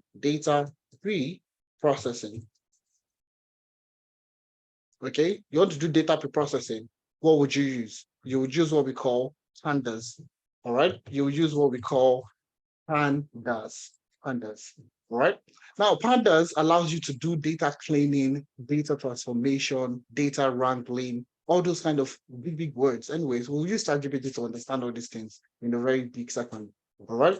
So if you want to do anything like data preprocessing, what do you use? To use pandas. So how do you bring in Python? And you can remember when we opened this new notebook, it was empty. Nothing was there. Zero. So anytime you want to leverage this library, pandas library, you need to import it. All right. You will need to bring it in. All right. So there's something we call import. So import pandas, okay, as what? As PD. Now, you see this as PD, okay? You see the as PD, it is basically an alias. So my name is Efemena, but you can call me EF, okay? Or you can call me IK. My name is Ikena, okay? Instead of calling me Ikena, you can call me what? IK. Do you understand? So it's a short form. My name is Ayodele, but you can call me AY for short. That AY is the alias for Ayodele. So it's an AKA, that's kind of scenario. All right. So rather than typing in pandas in full, I'll just be calling it what? I'll be calling it PB. Do you understand? All right. So that for data preprocessing. So this library right here is what I would use for data preprocessing. Okay. Now, the next part is data visualization. Okay. So we'll use another one for data visualization. Data visualization. So for this particular one, there's something we call CBON. CBON. Okay, CBON.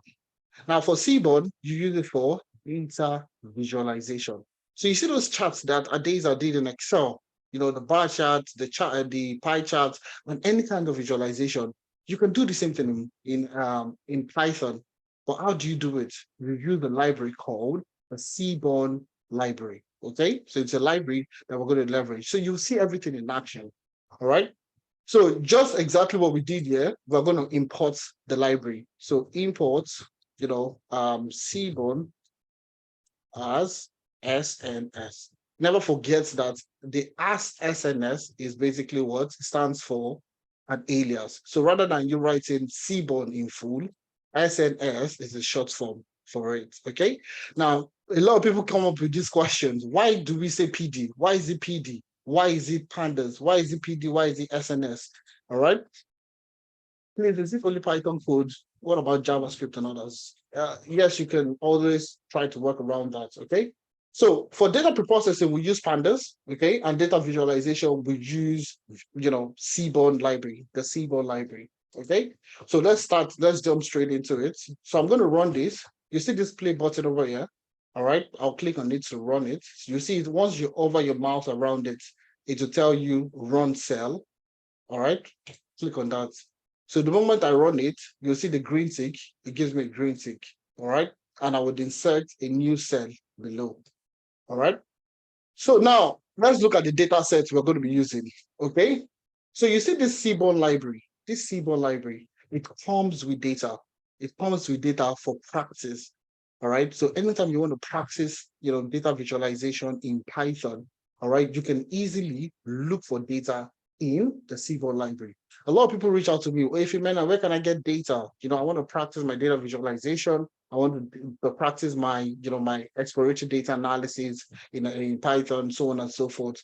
You can always get free data inside the Seaborn library. Let me show you. So if I open a new tab and I type in Seaborn data sets, okay? Seaborn data sets, you'll see it here, all right? You'll see there's a GitHub account, Seaborn data sets, okay? Seaborn data, all right? And you see all the data sets that you have. You see all the CSV files inside the library. So currently this is Seaborn, okay, with all the data sets. You see all the data sets. You see attention, pack crashes, diamonds, dots, Dow Jones, exercise, so on and so forth. All right, there are plenty of data sets you could actually use here to practice your data visualization skills. So whatever we learned today, you see, you have enough data for you to practice with. All right, you have enough data for you to practice with.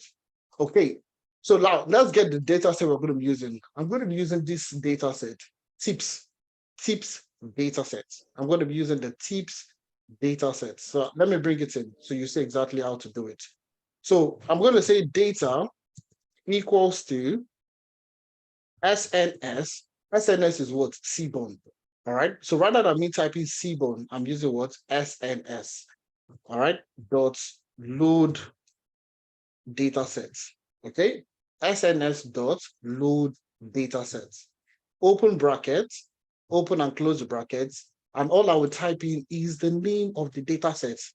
So if you want to bring in, flights, you want to practice after the class, you want to practice with flights, please just type in flights and it will bring in the data sets. So let me bring in tips.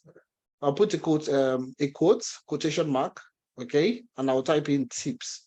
So it must be spelled the same way it is spelled over here. It must be spelled the same way it is spelled over here. Okay, so that's exactly what we have here. SNS.load data sets, and you see tips. You have the tips over here. Okay, and let me run this. Okay, and that's it. You see, once you get the green tick, it basically means that that's perfect. That's good. Okay, that's good for you to move to the next thing. So now let's move to ChatGPT and leverage ChatGPT, okay, let's say to start our analysis, okay? Not really analysis, but even if you're a novice, okay? All right. How do you leverage ChatGPT to do the needful for you? All right. So let's view the top. Let's even look at the data sets, okay? Let's take a look at the data sets, all right? Let's say I want to view the top 5 rows. Okay, I want to view the data set. I want to have a look at the data set just to understand exactly what we are doing. Okay, so let's take a look at it. So my data basically is here. This is my data set. Okay, and I'm going to say data.ed. Open and close the brackets and run this. Okay, so this is the data sets that we just brought in. Now, you can download this manually from here. You can actually download it manually. Okay, but there's no need for me to download manually because it already exists inside Seaborn. It already exists inside Seaborn. So there's no need for me to be downloading and bringing in because it is already in Seaborn. All right. Do you understand what I mean? It's already in the Seaborn library. So all I have to do is just to call it and bring it out. So exactly what we did here was just to bring out, to view the data set. Let me just see the top 5 rows. All right. You can specify top 50, top 100, whatever it is. Okay. But I'm just going to be looking at the top 5 rows. Okay. But if you want to look at the top 10 rows, all you can do is put in 10 and you can run it. And you see you have the top 10 rows. Okay. You could put 100, whatever it is. Okay. But most times you only want to see the top 5 rows. So it is .ed. So you see the data .ed. You see this data.ed. So now, so this is just we practicing Python. You don't need to be an expert, first of all. This is one thing I like to tell most people. You don't need to be an expert to be able to do all this, okay? This is just we starting, all right, showing you the power behind ChatGPT itself, all right? So now, let's say as a data scientist, you have this data. You have this data. As a data scientist, you have this data. You have what we call the total bill. You have the tip. You have sex. You have smoker. You have day, time, and size. Now, it might seem a bit weird to you. Let me explain it, what they mean. So this is a restaurant data set, a restaurant. So we have been employed as a data scientist in a restaurant, okay? So this restaurant, every time you go to a restaurant, you need to, after you finish eating, you need to pay the bill. You need to pay for what you've eaten. So if you eat rice, plantain, and dodo, and chicken, and whatever it is, you need to pay for exactly what you've eaten. So that's what we call the total bill. So the total bill is the bill you pay at the end of you eating, okay? Tip basically is when you finish paying, boss, anything for the boys. Can you give me anything for the boys? You give me 500, you give me 1,000. A tip basically is it's not a part of the bill, but you are given a tip to, for service charge or to appreciate what they have done, the work they've done. Okay, so that's a tip. Okay, now the sex is this gender of the person that makes payment. All right, sex is the gender of the person that makes payment. Smoker is to confirm if the person that made payment smokes or not, if the person smokes or not. The day basically is what day of the week do they, the people come to buy food. All right. Okay. Don't worry, you don't need to be a programmer, okay? Don't worry. Okay. So the day basically is what day of the week do people come to eat in the restaurant? What day of the week do people come to eat in the restaurant? Time is, did they come for lunch? Did they come for dinner? Did they come for whatever it is? All right. Is it dinner? Is it breakfast? Is it lunch? Okay. And the size is the number of people that came to eat. Okay. So looking at this particular person, looking at this particular row, okay, looking at this particular row, you have a total bill. This particular customer paid $16.99. This computer paid $16.99. Tip, this person tipped $1, okay? This person paid $16.99. It tipped $1. This customer is a female customer. Smoker, this person doesn't smoke. The day the person ate, within the restaurant was on a Sunday. All right. The time was dinner. So they came for a dinner and the size was 2 people. All right. Total bill was 17. Tip was $1. Sex was female. Smoker was no. And they so on and so forth. So you understand. So the next person, let's take a look at this. This person paid $10, $10.34. Tipped 1.6, okay? Male customer, non-smoker, Sunday, they came for a dinner and there were 3 people. So 3 people made a payment, 3 people ate and the total bill was $10. So this is just basically a data set from the restaurant. So basically as a data scientist, you want to be able to know what type of customers tip, what day during the week do people tip the most, all right? When during the week do people come in 8, in 3s, in 4s, so you can prepare ahead of time. So you're doing more of predictions, to tell a story around what is likely going to happen in the future, all right? Looking at what has happened in the past and try to tell a story on what will happen in the future. So that if I know that people come in, okay, all right, if I know that people come in if I know that people come in more on a Sunday, and most people that come in on a Sunday, they're majorly 3-4s. They're in 3s and in 4s. I will know how to prepare ahead every Sunday. All right. So I can accommodate more people and service these people.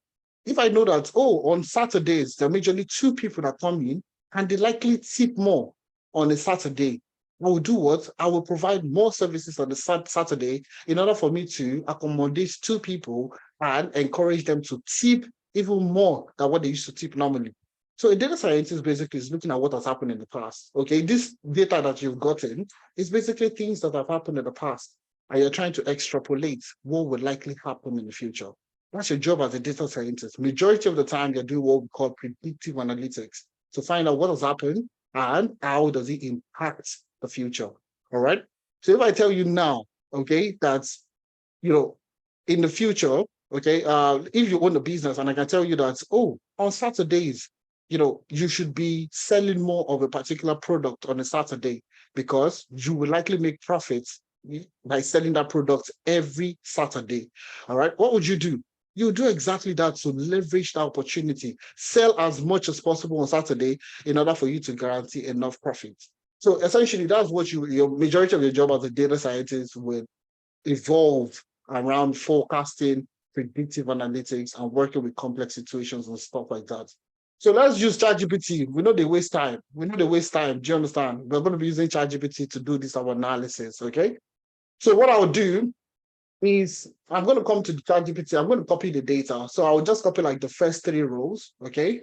You see it here? Just copy it. Don't waste your time. Just copy it. Control C. All right. You can copy the first 5 rows. It doesn't matter if it's the first row. It doesn't really matter. So I'll come to ChatGPT and I would say, type in a question, okay?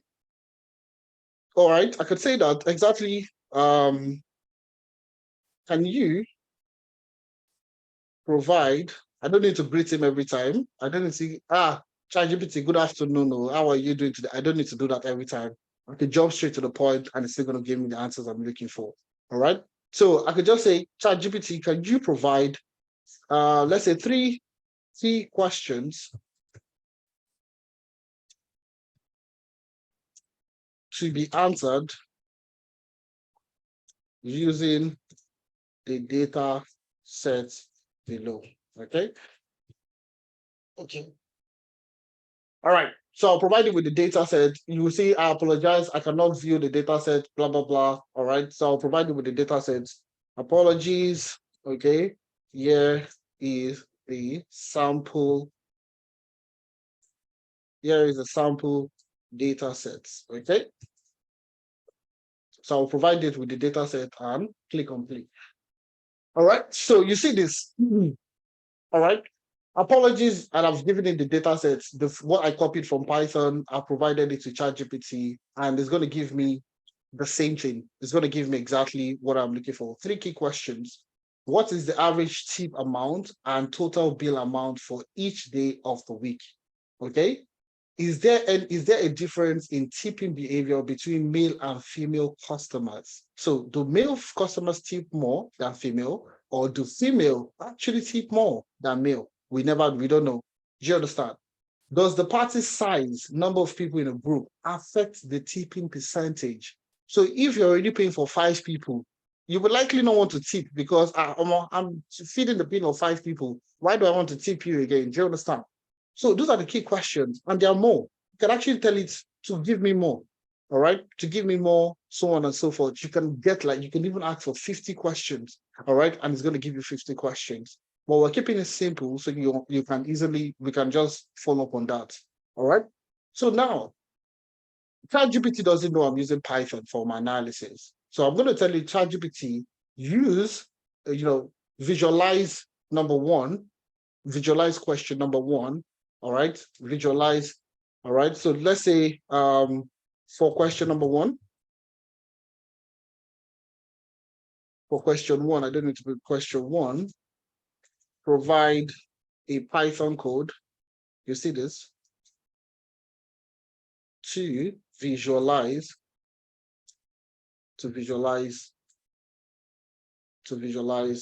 the insights. Okay, boom. For question number 1, provide the Python code to visualize the insight. Simple, straight to the point, okay? All right. So it's giving me a sample data. I have my data already. Do you understand? I don't need to copy the data and all that. But essentially, this is the data set here. You see this. Group data by day and calculate average tip and total bill for each day. It's actually giving you the Python code for you to copy and leverage, okay? All right. So you see the data sets over here, okay? You can see you've grouped the data sets df.group by day, aggregate tip, okay, total bill, and all the things you need. So programming becomes easy for you. So even if you are a novice and you've never done programming before, you can actually tell it to do exactly what you want to do, and it's going to type it out for you. All right. So let's take this. Okay. I'm going to take this, copy this first of all. All right. I'm going to come here. Okay. Come to a new line, and let's take question number 1. So we're taking question number 1. For example, we're taking question number 1. So I'll copy question number 1. Okay. So question number 1 is, what is the average tip amount and total bill amount for each day of the week? Okay. So I'm going to copy this. What is the average tip amount? So on average, Monday, Tuesday, Wednesday, Thursday, Friday, Saturday, and Sunday, what is the average tip per day? Okay. And the total bill amount for each day. So what's the total bill and the average tip per day? So I'm going to copy that and bring it in here and paste. So exactly the question. So let's visualize this real quick. Okay, let's visualize this using the Python code that we have below. So I'm going to copy this. I'm going to copy this. I'm going to take it into one step at a time so you see exactly what I am doing. So I'm going to copy the first one, paste it here. Okay. All right. So df is currently using df, but my data is data. So Python is using df, but I'm using data. And this is where experience, not experience, you learning before you use ChatGPT. So if you're not a programmer and you're just copying and using it, you might be getting so many errors. Okay. So this is where collaboration comes in. So if you've never worked with Python before, you likely not know where the error is coming from. All right. But me, as a programmer or as a data scientist, or I've learned data science, I can easily spot where the issues are. All right. So let's take this. All right. And pass data. Okay. So that's what data here. I just changed it here to data. And let's run this to see exactly what I have. Okay. So if I come here, copy this group data just to show you what I am talking about. So it's group data and I run it by itself. You see it here. It's giving you the day of the week, the tip, and the total bill. So this is giving you the average tip. All right. You see it here. Tip is mean. Total bill also the mean. So the average. Mean is average. Now, for most people are just getting started, yeah, this might look like too technical. It might look too technical, and that's because we've never done this before. All right. Well, I can guarantee you that this is one of the easiest ways to program. Okay. So rather than me typing this thing or, trying to figure out how to do this, I can ask ChatGPT to provide me the code. And all I do is edit to suit my own need. So what would take me normally? This will take me normally probably like 15 minutes to write. Okay. All right. But now it is taking me less than a minute to actually just copy and modify. Okay. So I have this, okay, and you see I have the data sets. So I have the day of the week, Thursday, Friday, Saturday, and Sunday. I have the tip, okay, this is the average tip. On Thursday, most people pay on average 2.7, all right, $2.7. All right, on Friday, 2.7. On Saturday, 2.9 on average, and on Sunday, 3.2. On Sunday, you will see on Sunday, people likely tip more on Sunday. In terms of total bill, you can see 17.6, all right, on Thursdays, 17.1 on Friday, 20.4, and on Sunday, 21.4. So if you use your normal assumption, you believe that most people should be eating more on Saturday because the weekend, people want to chill on Saturday. Sunday is usually more house-based relaxation, not out-based. Do you understand? But this is where data analysis and insight comes from. So your assumption and reality, they are two different things. What you assume is the right thing, is usually the wrong thing. Do you understand? Most times. All right. So now I have done that. The next thing ChatGPT says I should do is plotting the data.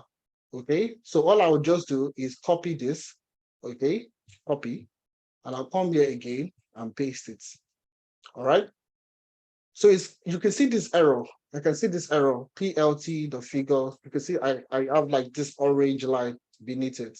I have this orange line beneath. So what I'll do is go back to the code and look at exactly at what I did wrong. Okay, so you see PLT here, you see PLT here. So this is what we call the library. Okay, this is what we call library. So I'm going to copy this. Okay, I'm going to take it back to my top. You see this, and I'll bring in import matplotlib.pyplot as PLT, and I'll run this. Okay, so now I have PLT. So that PLT that was giving me issues before, you see it's disappeared already. Now, like I said, this is where experience comes in. This is not you being a beginner or a novice, all right? You can't know exactly what the error is. You can't know where the error is coming from, so on and so forth. You can't, it's impossible. It's technically impossible. And this leads me back to the analogy I started with. The medical doctor, if the medical doctor, you've never worked with the robots before, you will likely kill the patients, okay? All right?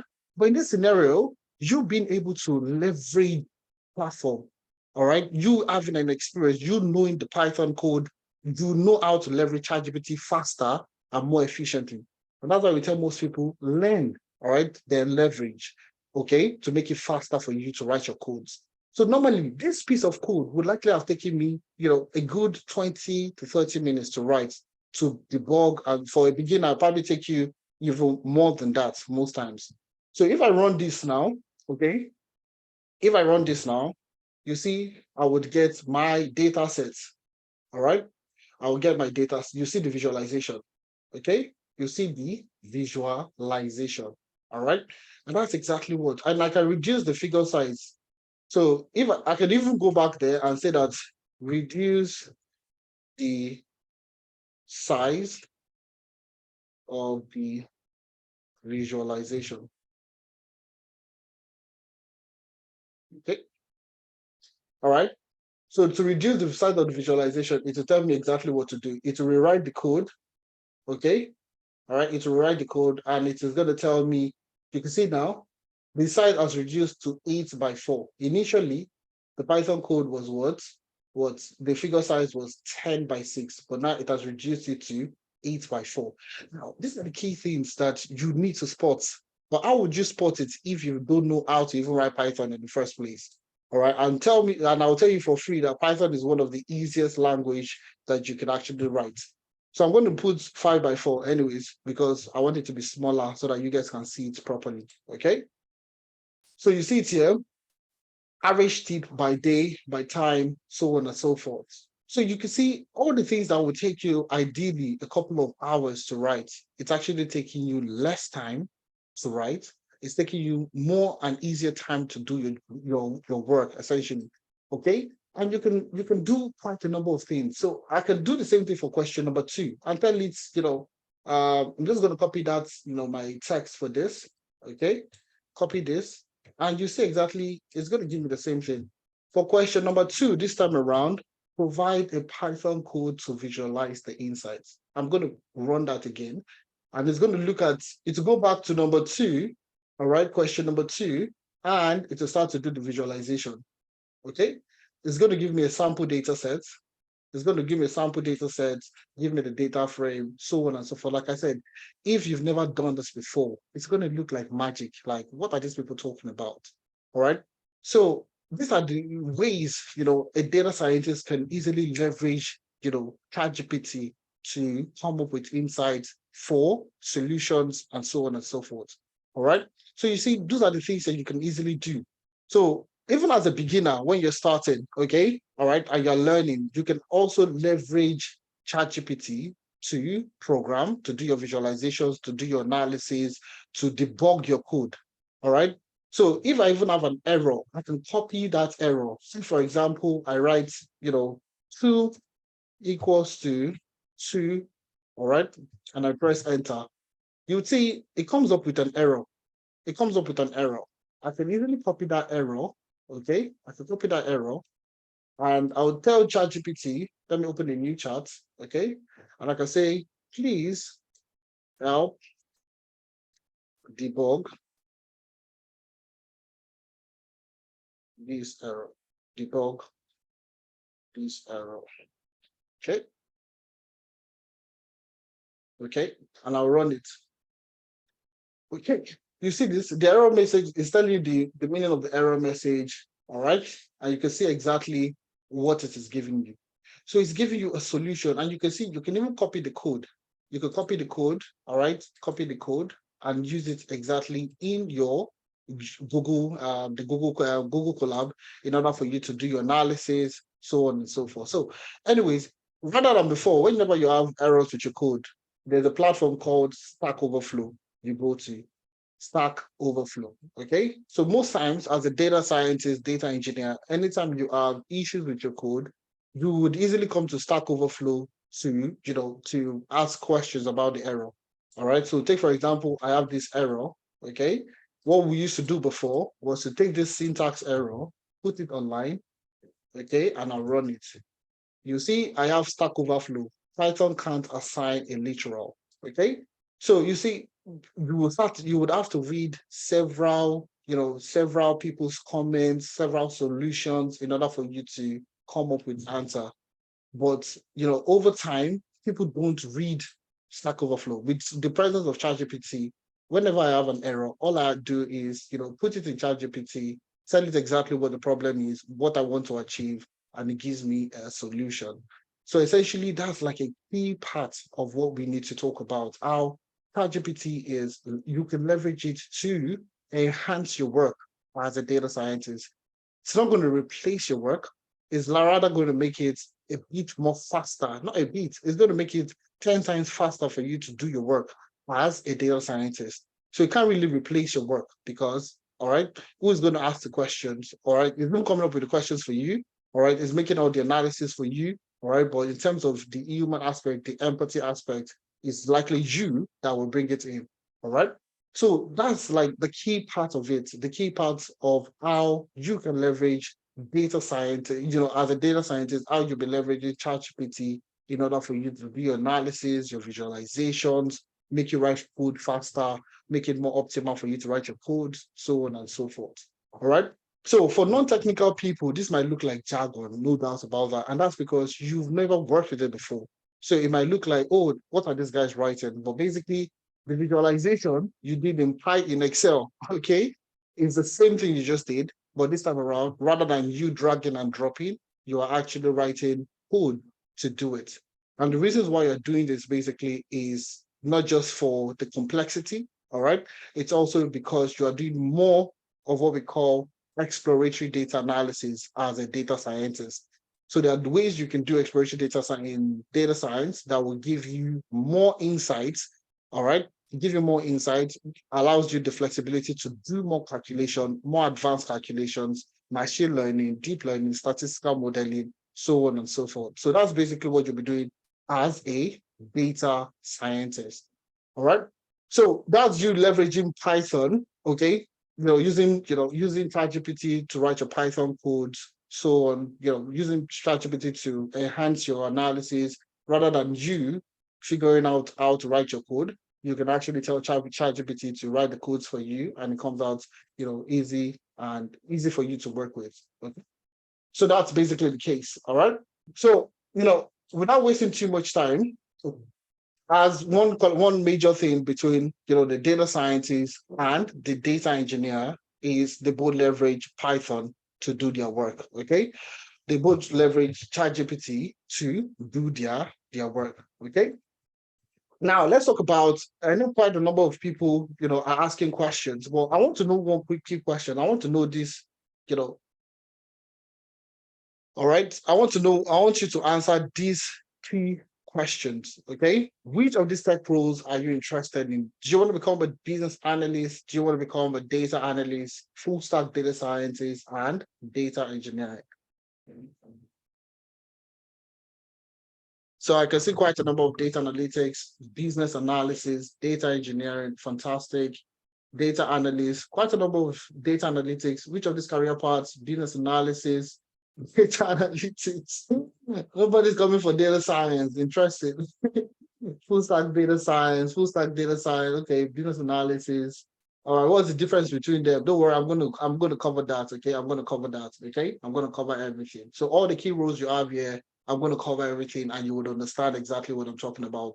Sorry, if you're a beginner with programming, okay, I know I covered that very fast, and that's because I don't want to keep you on the call for too long. We've been on the call since 12 o'clock. This is 2 hours already. Majority of you will be flustered already. Majority of you will be tired. And that's why I just need to make it very quick and easy so we can talk about the career paths for each of them. So you understand exactly what you do in each of these career paths. Okay. So business analysis, let's start with the first one. For most people, all right, we're going to be starting with business analysis. Now, with business analysis, okay, now I want you guys now just to sit down, relax, and listen. All right, so you understand the key difference between all the roles that I talked about. Now, I'm going to take this easy and simple for you to understand. So all you need to do is listen. Now, the business analyst, that is rightly spelled out here, the business analyst acts as a bridge between the business stakeholders and technical team. A bridge between business stakeholder and technical team. So you're like a middleman. You have the technical people on one side and you have the business people on one side. And what you're doing is trying to manage these two stakeholders. All right. Now, the non-technical, the what do you call it, the business stakeholders, the CEO, the CTO, the head of HR, the head of businesses, the head of, heads of departments. Those are like the top managerial CEO, the top managerial roles. Now, these people come up with innovative ideas. Okay. Take, for example, the CEO says that, oh, we need to be able to sell sell online. Okay. So rather than selling in shops, let's say you have like a brick and mortar system where you sell in shops. So you have different shops in Yaba, in Lagos Island, different shops. So the CEO is saying that, okay, can we sell our product online rather than selling it inside physical stores? All right. So you as a business analyst, you're basically gathering the requirement. You're gathering, you're getting information. You're getting that business requirement to say that rather than we selling in physical stores, can we move our product and be selling it online? All right. You as a business analyst, okay, the CEO does not care how you're going to do it. It doesn't even understand the meaning of HTML, CSS, and all those websites, and all. It doesn't understand anything. All he knows is that we don't want to sell in physical stores anymore. We want to sell online. Okay. You as a business analyst, you will take that requirement. All right. You take it and you go and meet the technical team. So the non-technical team is the CEO that's giving you that requirement. Let's sell our product online. Okay. You will take that requirement, go to the technical people and ask them questions around how can we sell our products online. Okay. Now the software developers will come up with different kinds of documentation as to how they can build a website, the programs they will need to write, so on and so forth. They'll come up with the business analyst. You are the business analyst. You would also come up with different techniques. All right, what you call elicitation and what elicitation techniques, where you would need to talk to different stakeholders, the software developers. Do we build from scratch, or should we leverage, platforms where we can buy, like what do you call this place? This platform where you could get sorry, skip my mind, where you can actually buy a website and adjust it. I can't remember the name right now. If anybody remembers, put it in the chat. I can't remember. It's web something. Okay. Anyways, should we build the website from scratch, or should we buy a already made WordPress? Thank you very much. It's WordPress I'm looking for. Wix is another platform. So should we just buy a ready-made website and adjust it to our need? So you, the business analyst, will be the one gathering this requirement to see which one is the optimal which one is optimal to use. So you're basically working with stakeholders, looking at, business processes, understanding the business processes, seeing lapses within the business processes, and seeing how you can optimize the business process. Let's say you now move online, all right? You finally move all your products and you're selling your products online. But now delivery takes 5 days to deliver the products. So when somebody orders for a product online, it takes them 5 days to deliver the product. All right. You as a business analyst, you would like to see how to reduce that 5 days into what? Into 2 days, or even to same day delivery. All right. So as a business analyst, you'll now be looking at ways you can optimize business performance, business processes. All right. So rather than you deliver it within 5 days, how can we bring it out to you 2 days, or even better still, same day delivery? All right. So that's what you'll be doing as a business analyst. And you see, you're not coding, you're not doing anything so technical.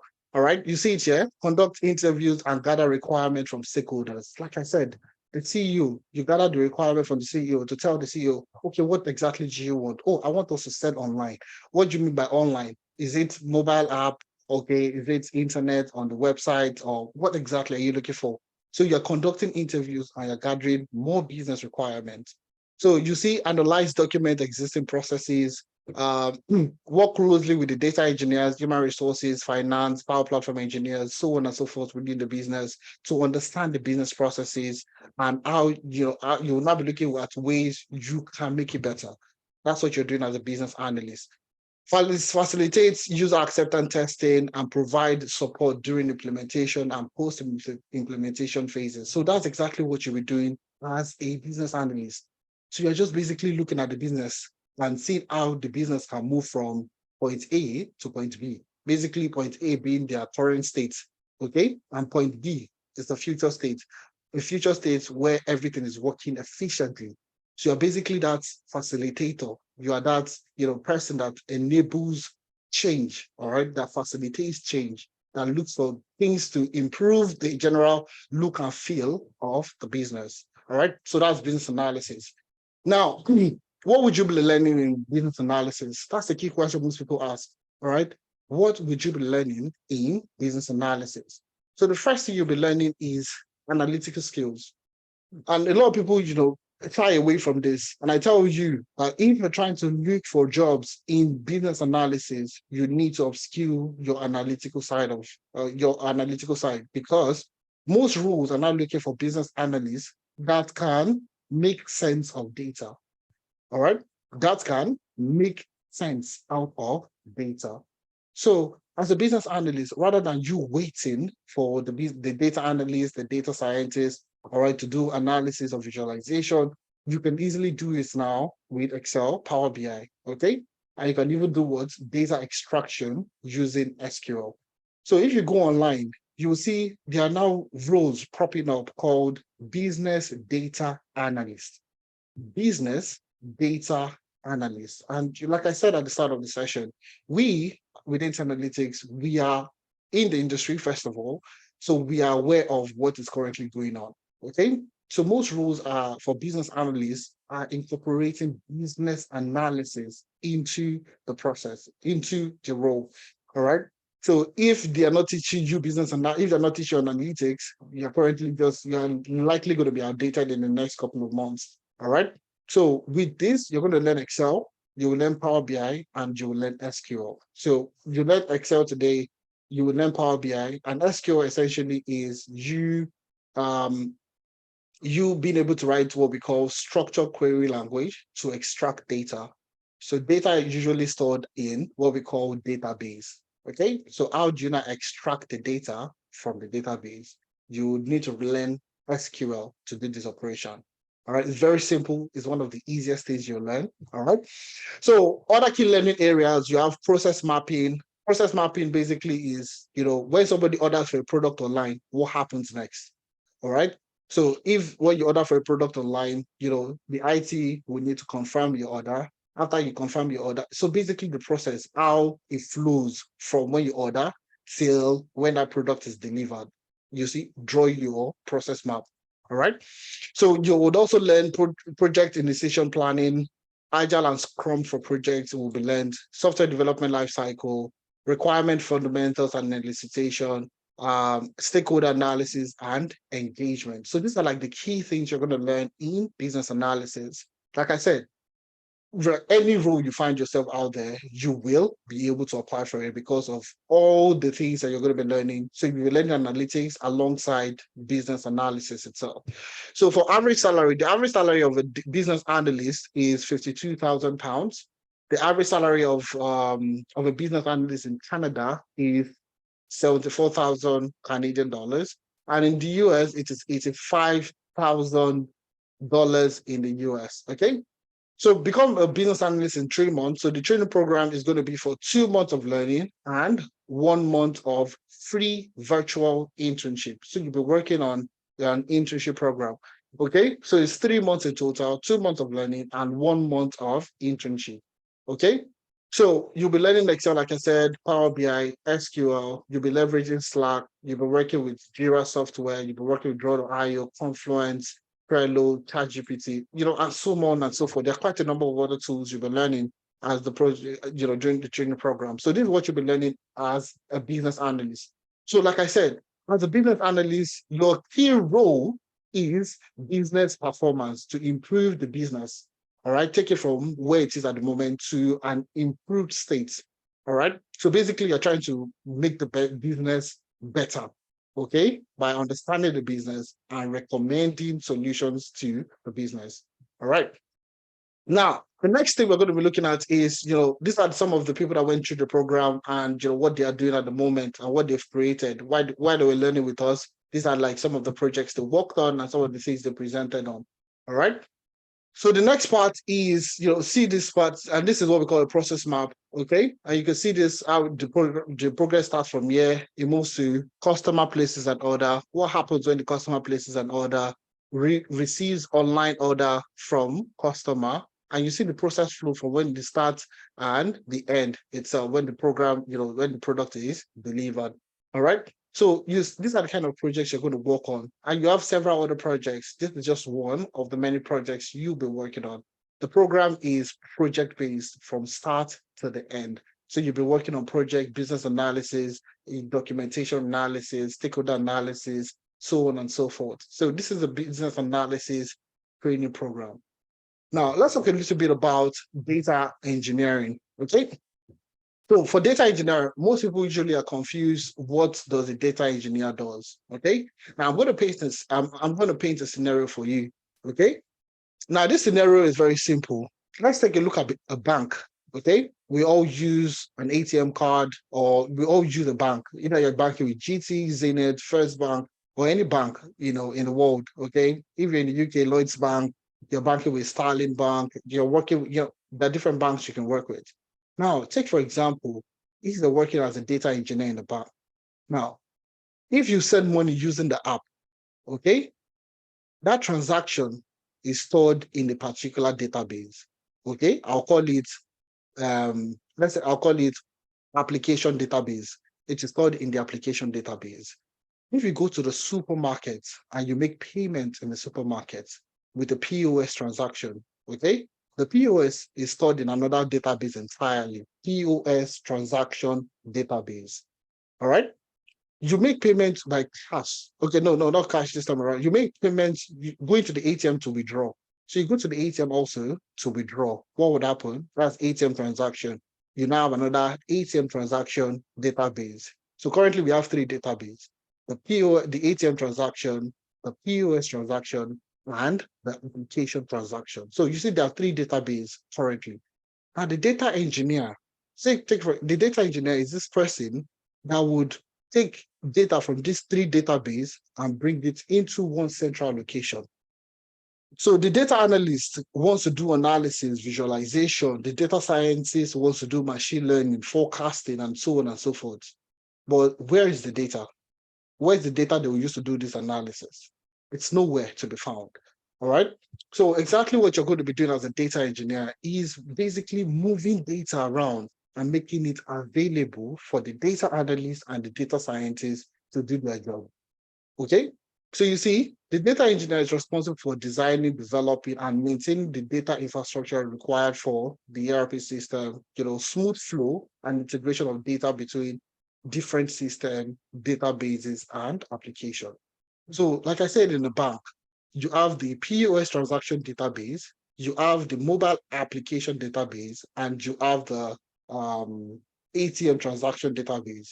So if the data analyst, for example, wants to do analysis on which of these, which of these applications do people make the most transaction using? All right, do people use more of ATM transaction than POS transaction? You can't know if you don't have the data.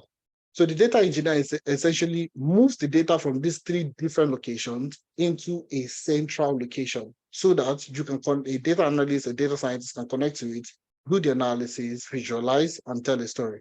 So the data engineer is just basically moving data from one place to the other. It's more technical than that, but for a start, that's the easiest way you can actually understand it. Okay.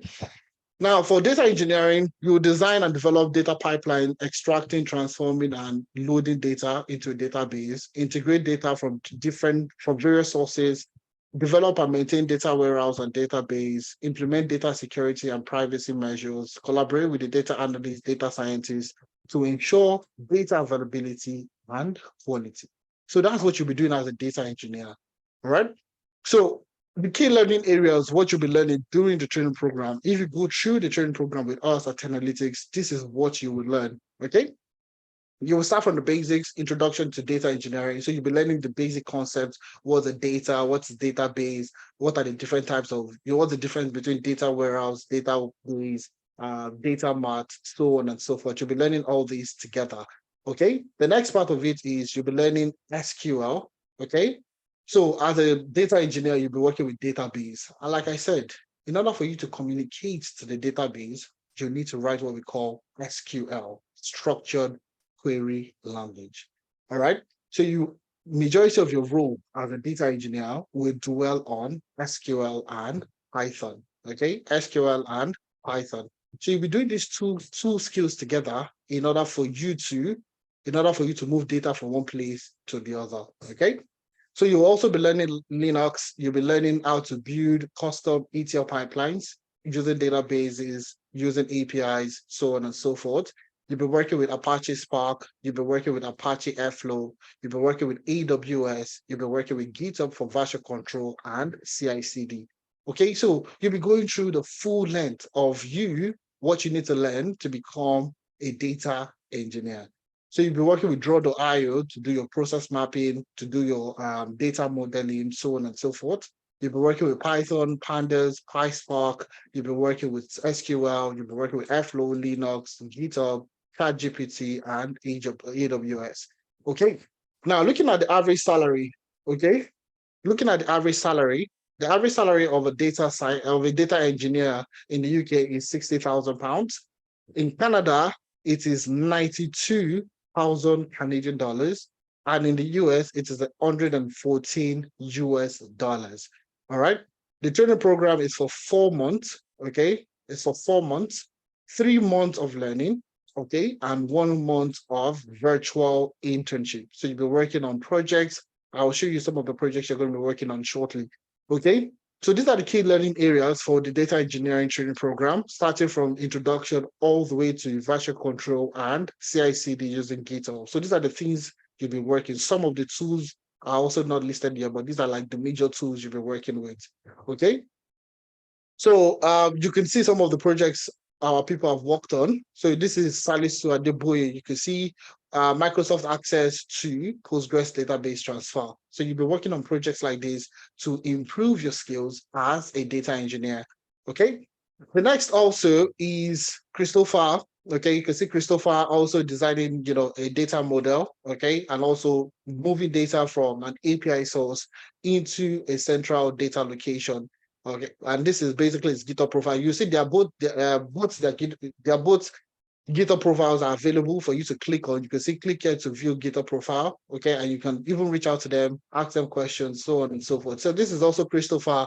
This is the GitHub. This is his GitHub account for you to have access to look at the projects he worked on during the program, so on and so forth. All right. Now, another role is data analytics. Now, you can see where we're coming from. Business analyst is basically identifying business processes and seeing how to improve the business process. Okay. The data engineer is basically making data available for people within the organization. All right. So the data analyst, after the data engineers moved data from different sources into a central location, all right, the data analyst will now take that data and perform two things. Okay, we do two things, two major things: descriptive analytics and diagnostic analytics. Descriptive and diagnostic analytics. Now, what is descriptive, first of all? You'll see during the analysis our data did is basically telling a story on what happened. Okay? How many students are in class? How many days? Who is in class? So what region? Basically, you're telling a story about what has happened. So you're describing previous situations within the business. All right. So you see data analysts creating dashboard. That dashboard is basically telling a story, what happened in the past. It's looking at the data and it's telling what happened, how many customers came in, how many customers initiated the transaction, how many customers paid, what is the total transaction. Basically, that's what you're describing. So the first type of analytics a data analyst will be doing using the data is what we call descriptive analytics. The second part is what we call diagnostic analytics. So to diagnose, basically to find out what happened. So I know what happened, okay? I have a total transaction of 10 million. There were 10 million transactions we did last month. But now the key question is why and how did we make that amount of transaction? So you want to diagnose the situation to find out how you were able to achieve 100,000 transaction last month. So if I see that, okay, majority of the people in this region use certain type of, application. Maybe in this region, they use more of POS. In this region, they use more of ATM. In this region, they use more of this. So I need to deduce the reasons why that particular thing happened in those regions. So you're diagnosing the reasons behind your analysis. All right. So that's what a data analyst will be doing: descriptive analytics and diagnostic analytics. Okay, so you'll see a lot of data analysts building dashboard. So the dashboard is answering two critical questions: what happened and why did it happen? Okay, so that's what you'll be doing. You'll be doing a lot of dashboard, report, data storytelling, so on and so forth. All right, so you see, the data analyst is responsible for analyzing and interpreting data to generate insight and support data-driven decision making. So basically, if I know what happened and why that particular thing happened, I can leverage it better next month. So if I know that, in a particular region, they use more of POS transaction. So what would I do? I would ensure that if I have different agents in that place, all right, I would ensure all of them have POS transactions so that there is not going to be issues of, I want to pay by POS and there's no POS available. I would ensure in that particular region, we always have POS. In another region, if they use online transaction, I would ensure the shops have what? Internet access. So even if the person wants to make payment and the person doesn't have data, okay, I can tell them, there's free Wi-Fi, connect to the Wi-Fi. You can make payments. But without data, I would not know exactly how to improve the business to make insightful decision making. All right. So that's why you say support data-driven decision making, because I know what happened. I know why it happened. Okay. I can make informed decision making. All right. All right. So what would you be learning? Okay. You'll be learning. All right. You'll be learning problem solving. So as a data analyst, you'll be solving a lot of problems. Okay. All right. So why are we making losses? Why are we making a loss? Why is this region performing better than this region? Why are we not making so much money in this particular region? Essentially, you are going to be solving problem. Now, those are negative problems, but there's also what we call positive problem. Positive problem meaning that every month you've been making 5 million, but last month you made 20 million. All right. So you've been making 5 million thinking you're doing great, but all of a sudden you made 20 million. That's good. All right. Most people would ask, there's no need, like God's grace. All right. We're able to achieve 20 million. In the data-centric person needs to find out why we made 20 million. If on average we've been making 5 million, how did we achieve 20 million last month? The reasons why we need to know is because whatever we did last month, we need to rinse and repeat it this month or improve on it so that we can even move from 20 million to 100 million. So essentially, there's positive and negative problems, but essentially, you are going to be doing a lot of problem solving. So with problem solving, all right, you need to understand how to understand the business statement, how to gather requirements, the CRIPS DM, which is the cross-industry process for data mining. So the data business analysts, they have their frameworks, which you call the Scrum, you have Waterfall, you have Agile, so on and so forth. So business analysts, they have theirs. So in data analytics and data science, we have what we call the CRIPS DM. Okay, so I'm going to write it here so you can make your research. CRIPS DM. Okay, this is a D. Okay, CRIPS DM basically means it's an acronym that means cross-industry process or cross-industry standard process for data mining.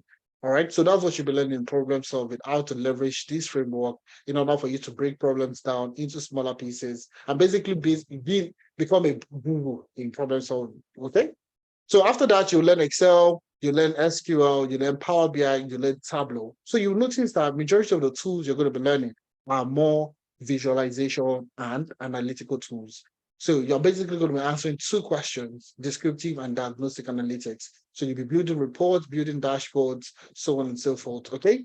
So also, you need to be a good data storyteller, all right? So if you're going to be doing your analysis, you need to be able to tell a story with your data, all right? Because you're going to be reporting to non-technical people as a data analyst. You're reporting to the CEO that has never seen Tableau before, that's never used Power BI before.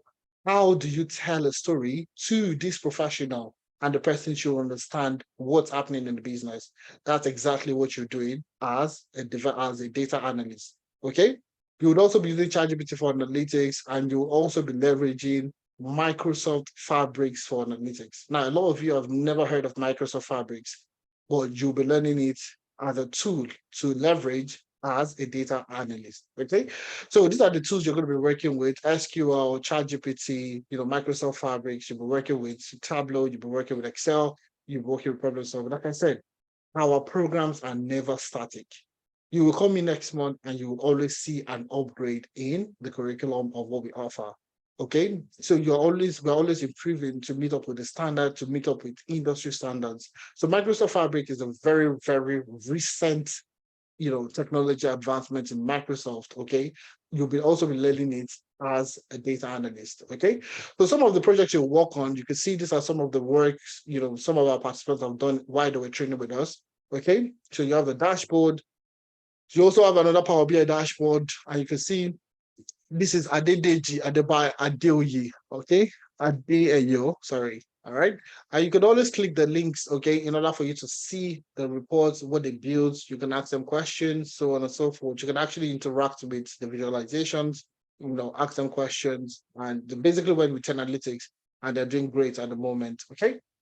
Now, so the full stack data scientist, we've walked our way down from business analysis, data engineer, data analysis, and now we have data science. Now, the data analyst is building dashboards and reports to answer two questions: descriptive analytics and diagnostic analytics. So that's why they're building dashboards to know what happened and why it happened. Now, there is a next step, and that is where the data scientist actually does more. Now, what's the next step? The next step is prediction. So I know what happened. I know why it happened. I want to know what would happen in the future to predict what would happen. So that's exactly what we are. That's what you'll be doing as a data scientist. And that's where you'll be learning your machine learning, your statistical modeling, your deep learning, your computer vision, natural language processing, so on and so forth. Basically, you're doing more advanced analytics in order for you to know exactly what will happen in the future. So that's what you'll be doing. Okay. So you see, the data scientist applies advanced analytics and machine learning techniques to derive meaningful insight and build predictive models. So that's what you'll be doing as a data scientist. So even though you're going to be working with some of the tools as a data analyst, you would be leveraging it more, all right, in order for you to do what we call statistical modeling and predictive analytics. All right. So you see, you'll be working on, that's exactly what you're doing as a data scientist. Okay. So, what would you be learning? For foundational knowledge, as a data scientist, you need to be very good with statistics. All right. So you start with statistics, and we're going to teach you all the things you need to learn in statistics. So stuff like the measure of central tendency. When you measure something like that, most people get scared to say that, which kind of big English is this? Measure of central tendency. So when you get stuff like that, it might throw you off, but it's very simple. Measure of central tendency basically is the mean, median, and mode. Okay? What is mean? Mean is average. Median, what's median? The middle value. And what is mode? The most frequent value. So it's very simple. All right. And these things they've taught us even right from primary, secondary school. All right. We've been learning this, but we never knew the reasons why we needed to learn it. Okay. So those are basically what you'll be learning in statistics. Okay. You'll be learning you'll be learning forecasting and predictive analytics using Microsoft Excel. And the reason why this is called a full stack data science program is because you are learning different tools that a regular data scientist might not leverage. All right. So different organizations are at different levels of advancement. Some organizations don't use Python. They don't use Python at all. They just use the same tools a data analyst would use. So Excel, Power BI, Tableau, so on and so forth. But now, as a data scientist in that organization that is not currently leveraging Python, does it mean that you would not do predictions? Does it mean that? No, absolutely not. It just means that you are going to be leveraging those tools to do your predictions. So with Excel, for example, you can do your forecasting and predictive analytics using Microsoft Excel. All right. And that's what you'll be learning. Okay. You'll also be learning descriptive, you'll be learning diagnostic, but the only key thing you're taking ahead of the data analyst is prediction, being able to predict what would happen in the future. All right. The next thing you'll be learning Tableau for data analytics. All right. You would also be learning how to forecast and predict using Tableau. All right. You would also be doing SQL, which is very important for most data professionals. And you'll see SQL has been constant across all the skill set from business analysis, data engineer, data analyst. Now, data scientist, SQL is also very important. Now, Python programming, you'll be learning Python, all right, exploratory data analysis, machine learning, and computer vision. These are the things you are going to be learning in the program. So you'll be learning statistics, Excel, SQL, Tableau, Microsoft Fabrics, you'll be learning Pandas, you'll be learning Python, ChatGPT, you'll be leveraging Anaconda also. So you see, all the technologies that we're using are what is relevant in the industry at the moment. We move one step further to incorporate recent technology to ensure that even if they ask questions around this, you would be able to answer those questions, okay? Even though most organizations are not leveraging Microsoft Fabric at the moment, but we are building talent for the future, all right? And that's why we are, teaching you as early as possible. So when they're asking you, do you have any experience working with Fabric? You would say yes, all right? And you would tell them how you've leveraged Microsoft Fabrics for data analysis, and data science. All right, let's look at the average salary of a data scientist in the UK.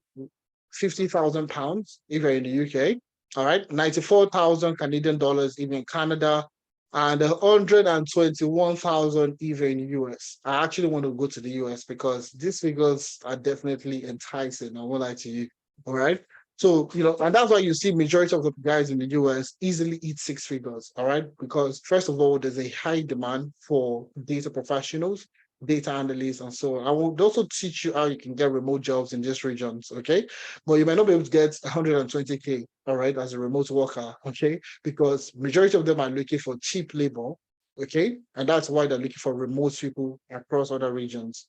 So you might not actually get 121 on a remote role, but you still get very good salaries between 40 to 80, 90,000. You can get those range, all right? So for data science, all right, it's going to be for 4 months, 3 months of learning and 1 month of internship. 3 months of learning and 1 month of internship. So you're going to be working on projects during the 3 months, but you also get more opportunities to work on more projects during the internship. All right. So just to take a look at some of the projects you're going to work on. So you can see this is a report in Excel. All right. Like I said, please click on the links to interact with the post, in order for you to ask questions, see what they've done in class. So you can see another one, suit sales region forecast. This is using Tableau to do your forecasting. And you can see this was done by Samuel. Okay. I can click on the link to have access to the post, have a look at it, interact with it, and so on. Okay. This is another visualization in Microsoft Excel by Ibrahim. Check it out and check it out. So you see this is what we call computer vision. Okay. So if you look at me currently, you will notice that, and this is what we are teaching our guys. Okay, I would explain, let me play everything so you can see them interacting with, all right, you can see them interacting with their, sorry, where are you going to? All right, sorry, just give me a second. I just want to make it, so you can see them moving. All right, you can see this right here. Let me explain this. So this is what we call a pose detection program. Pose detection. This is computer vision. All right, this is a pose detection program. All right, and essentially, if you look at me at the moment on the screen, you'll notice that this right here is not a banner. It's not a banner. All right, so people thought it was a banner. It's just a background. It's a virtual background that I'm using. But now, how come my webcam recognizes my face, my shoulder, and my hand, and doesn't blur me out? How come it doesn't blur me out, but it blurs out the entire background? Even when I raise up my hand and I put it down and I raise it up and I move it around, it knows exactly where my hand is and is able to blur out the background around it. So if I move it down, you see this place is blurred out. I bring it up. Basically, it's intelligent. All right, it's able to detect my body posture. So that's basically what these guys have done using the body pose program. You can see all of them, analytics and detection, analytics pose detection. So you'll be able to, so now computer can identify where your head is, where your shoulder is, where your hand is, so on and so forth. And it will blow out every other thing that is not your head, your shoulder, your hand. Do you understand? Even if I stand up fully, is going to take it in full. And that's exactly what, these people are showcasing, our students are showcasing in this particular project. So, these are the things you learn in the data science program, okay? So these are some of the projects you'll be working with in the data science program, okay? So moving on, okay, your learning roadmap. So going through all our training program within 10 Analytics, how is the roadmap for a business analysis, data analyst, a data scientist, so on and so forth. Okay, how do you do that? How do you leverage it? First of all, it's going to be between 2 to 3 months. It's 2 months plus. Okay, the least training program is about 2 months. But data science, data engineering, they're both 3 months. Data analytics, business analysis is 2 months. So that's why you see 2 months plus. So now the training program, 2 months project based. So you'll be working majorly on projects. So projects in the sense that we are going to be working on industry relevant projects. So like myself, currently I currently do more of contracts. I'm freelancing here in the UK, Ireland, and some businesses in the US also. So you see those projects I've gotten to work on, okay? We craft it into case studies and use it to build our students' experience. So if you're going through our program, it's going to be for 2 months, but the experience you're going to garner in this 2 months, based on the project you're going to work on, is going to be absolutely extensive. So in Excel, you work on different cases, different scenarios, different experience. In Power BI, the same thing. In Python, the same thing. So you're going to be doing the same thing across all the programs. So you're going to be working on projects. And that's why I showcase some of the projects these people have worked on in class. All right. So after you finish those projects, okay, we'll also give you another what we call capstone projects. Now, this is to assess how good you are after the 2 months training program. You give another 2 weeks capstone project. This is another end-to-end deployment, all right, project where you'll be starting and you'll be ending by yourself. Okay. Now, the last part of this is the 1 month free virtual internship. Now, this is for 1 month when we are going to mimic a scenario. All right, not really mimic. It's going to be a full-on project, and I'm going to show you one of the projects, one of our current internship they're working on at the moment. I'm going to show you shortly. Okay, So the next part is the virtual instructor-led classes on Zoom. All right. So we use Zoom, we use Google Meet for classes. Like we're using Zoom at the moment. Some of our classes also we use Google Meet. All right. So I'm going to be working with virtual instructors like myself, like Adeza, I saw that. I'm going to show some of their profile to you so you can have a look at them and you can see exactly their own experiences and you can check them out on LinkedIn. So on. All right. So you're going to be learning from industry experts, okay, people that have experience, people that are currently doing this, okay? And like I said, their experience are going to be used in case study scenarios where you'll be using that case studies to gain your experience, to improve your experience, all right? So the next thing is, all right, after the virtual instructor led, so in class, you can actually ask questions. So, while you're watching YouTube videos, it's very difficult for you to stop and ask the facilitator or the person recording the video, or to tell you, oh, why did you do this? Or why are we not doing it like this? Why did we do this? Why not this? Do you understand? Or what's the whole essence of doing this in the first place? You can ask such kind of questions in class, okay, in order for you to understand better, learn faster, and get to your destination, which is to become a data analyst, data scientist, business analyst, a lot faster. All right. So classes are on the weekend, Saturdays and Sunday. So Saturday you have the live classes. Sunday you also have some programs that have the live classes, but it also comes with what we call watch me do it videos. So these videos are basically to help you practice more. All right. So you have classes on the weekends, but you need extra materials for you to practice better, to own your skills better, to work on more projects. So we have what we call watch me do it videos, which are designed by us, case study based, that will still help you practice more during the week. Okay, so that's the watch me do it videos. All right. So the next part is access your skills and work on more projects. I talked about the capstone project for 2 weeks, and we also have the 1 month virtual internship. All this has been designed for you to, marinate yourself in the skill. Okay, so you're learning Excel, you're working on projects, you're getting materials, you are working on cases. So you're in that 2 months, is 2, 3 months, you are basically harnessing as much skills as possible. Now, one thing we tell most people is technical skill is obviously you can't transition without the technical skill. All right, it's impossible. But the technical skills only amounts to 50% of what you need to transition. Now, it might sound a bit contradictory, okay? I have the technical skills, okay? How can I still transition? You'll be surprised. I get a lot of people that reach out to say that, oh, I've done this, I've done that. I have the technical skills. I know how to program. I know how to do this. I know how to do this, but I find it difficult to land a job, okay? And that's because they lack the second skill. They lack the second essential skills, which is the soft skill, all right? So you have the technical skill, which is the programming, which is the Excel, which is the Tableau, the Microsoft Fabrics, so on and so forth. Those are the technical skills. But now, if you have technical skills, but you can't sell yourself to a potential employer, they will likely not employ you. All right?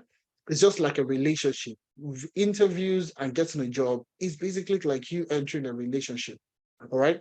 So if you don't know how to sell yourself as a potential suitor, you will likely not get, a good relationship for yourself. So that's the same thing with this. So if you don't have a good CV, for example, even though you have experience, but you cannot articulate it, you can't put it in, actionable terms, you can arrange it in the way it should be, all right, in order for them to see your CV and give you a pass mark for an interview. If you don't know how to do that, you will likely get stuck, learning only the technical skills. So you see a lot of people focusing majorly on technical skills, not focusing on the soft skill, which is number one is the CV review. So we're going to help you review your CV. We're going to help you review your CV. All right. So there's something we call ATS. All right. So we talked about ChatGPT today, and how ChatGPT is making our work easier as tech professionals. All right. Recruiters also, they need to make their work easier. Imagine a company like Facebook is recruiting for a data analyst. Now, guess what? You will get more than 100,000 people applying for that job, or even 10,000 people applying for the job. All right. Now, do you think a recruiter is going to look at 10,000 CVs, or even 1,000 CVs, or even 200 CVs? If you've ever looked at CVs, you know how difficult it is for you to look at CVs. So what the recruiters use, they use what we call applicant tracking system or software. All right. So this ATS, it basically weeds out irrelevant CV. So if your CV is not standardized, all right, it doesn't have certain keywords that they are looking for, immediately it will flag it and it will get rejected. So sometimes that's how you see sometimes you apply for a job and immediately you apply, you press enter, immediately you get an email, you have been rejected. Okay. And sometimes when this has happened to me, this was back earlier in my career, all right, I used to think that if the HR person waiting for me to send my email, I will send my application so that they can reject me immediately. That's not the case. Nobody's sitting back, nobody, no recruiter is sitting back by the machine in order for them to reject you immediately. No, it's the application tracking software that would look at your CV immediately, look at the CV, search for certain keywords they're looking for. If it doesn't match, it basically gets rejected immediately. So that's when you have CV review. So we're going to help you review your CV. So you're in Canada, you're in the US, you're in any of these regions, we help you review your CV in order for you to get the jobs that you're looking for. So gain the experience, outline your experiences, beat the application tracking software, and be able to land interview in different regions. Okay. Another one is LinkedIn optimization. So we help you optimize your LinkedIn. So when you get the word LinkedIn optimization, it basically means you're optimizing. So that if you have heard of SEO, search engine optimization. So if you go on Google, for example, and you type in the best online data analytics training firm, you will see Analytics. Okay. So we've optimized, search engines in order for us to be at the top for all this kind of, all this kind of searches. So if a recruiter is also looking for a business analyst, would your profile appear to the recruiter? Have you optimized your LinkedIn profile that it's on the top ranking of most recruiter searches? So if they're looking for a data analyst, is your profile going to come up to say that, oh, people with this title or people that match the description that you're looking for, is your profile going to come up? So that's what we call LinkedIn optimization.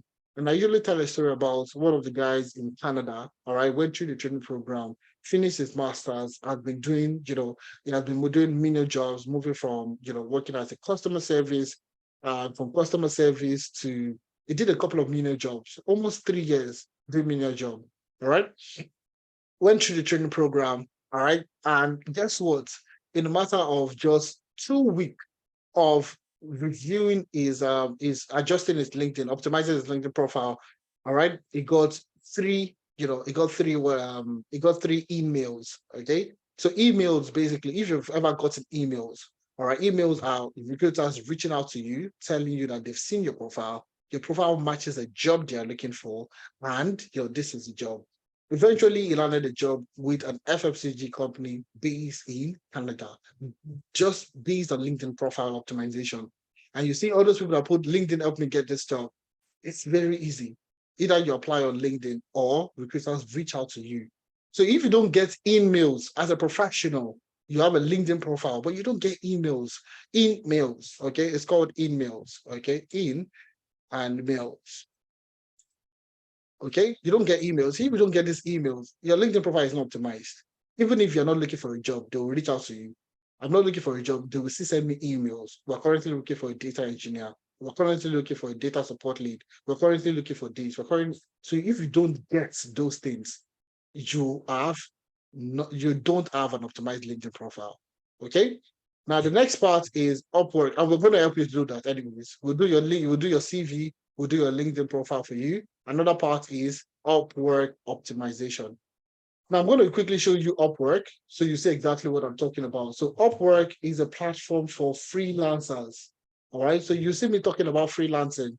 So that's exactly what I'm talking about. So I do a bit of freelancing, not only via Upwork.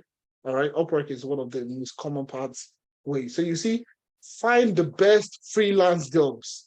Find the best freelance jobs. So let's go straight down to data. Okay. All right. So you see data extraction specialist, you see data miner, data scientist, data analytics freelancer, data entry specialist, There are quite a number of data analysts, quite a number of data scraper, there's quite a number of database designer. You see quite a number of data related freelancing jobs. So let me just take this data analytics freelancer. All right. So a well-skilled Google analyst and data analyst is required, reporting data manager, data analyst, Excel data analyst. All right. Data architect, these are all freelance. So you don't even need you don't need visa, you don't need anything, and you're earning in dollars while you're working in Nigeria or any other region you find yourself. So this is purely freelance. This is untaxed. So you're not being taxed on this platform. Nobody's going to ask you for tax and all that. So you're just person pays into your account and you have your money. All right. So what we're going to do for you is what we call Upwork optimization. So you have a profile on Upwork, okay? And how Upwork work is whenever a new project comes in, okay, and you apply for that particular, they need to see a standardized profile, okay, showcasing all the projects you've worked on, the things you've done in the past. Essentially, Upwork optimization profile, okay? You would do that for you. The next one, another critical thing is navigating the job market.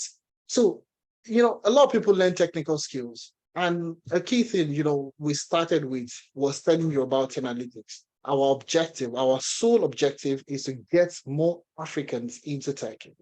So if you're an African in the UK, an African in the US, an African in Canada, an African in Nigeria, and you are in any parts, you are in Nigerian or African, any part of the world. All right. The key thing for us is to help you get tech jobs. So it's not just the training, it's also supporting you to land that dream job in tech. That's what we're looking for. That's our major objective. All right. So how do you navigate the job market in the sense that if you're in the UK, how can you get a sponsored job? All right. How can you move from that your menial job to a tech role? How can you leverage your previous experience to get a tech role? So how do you navigate the job market? That's exactly what you would be talking about. That's what we'll be helping you do. All right. So moving from one place, all right, moving from one experience to the other, how do you navigate this? All right. I'm currently going to Canada. I'm relocating to Canada next month. I'm relocating to the US. I'm relocating to Portugal. I'm relocating to any region. How can you guarantee that when you get there, you will be able to get a job?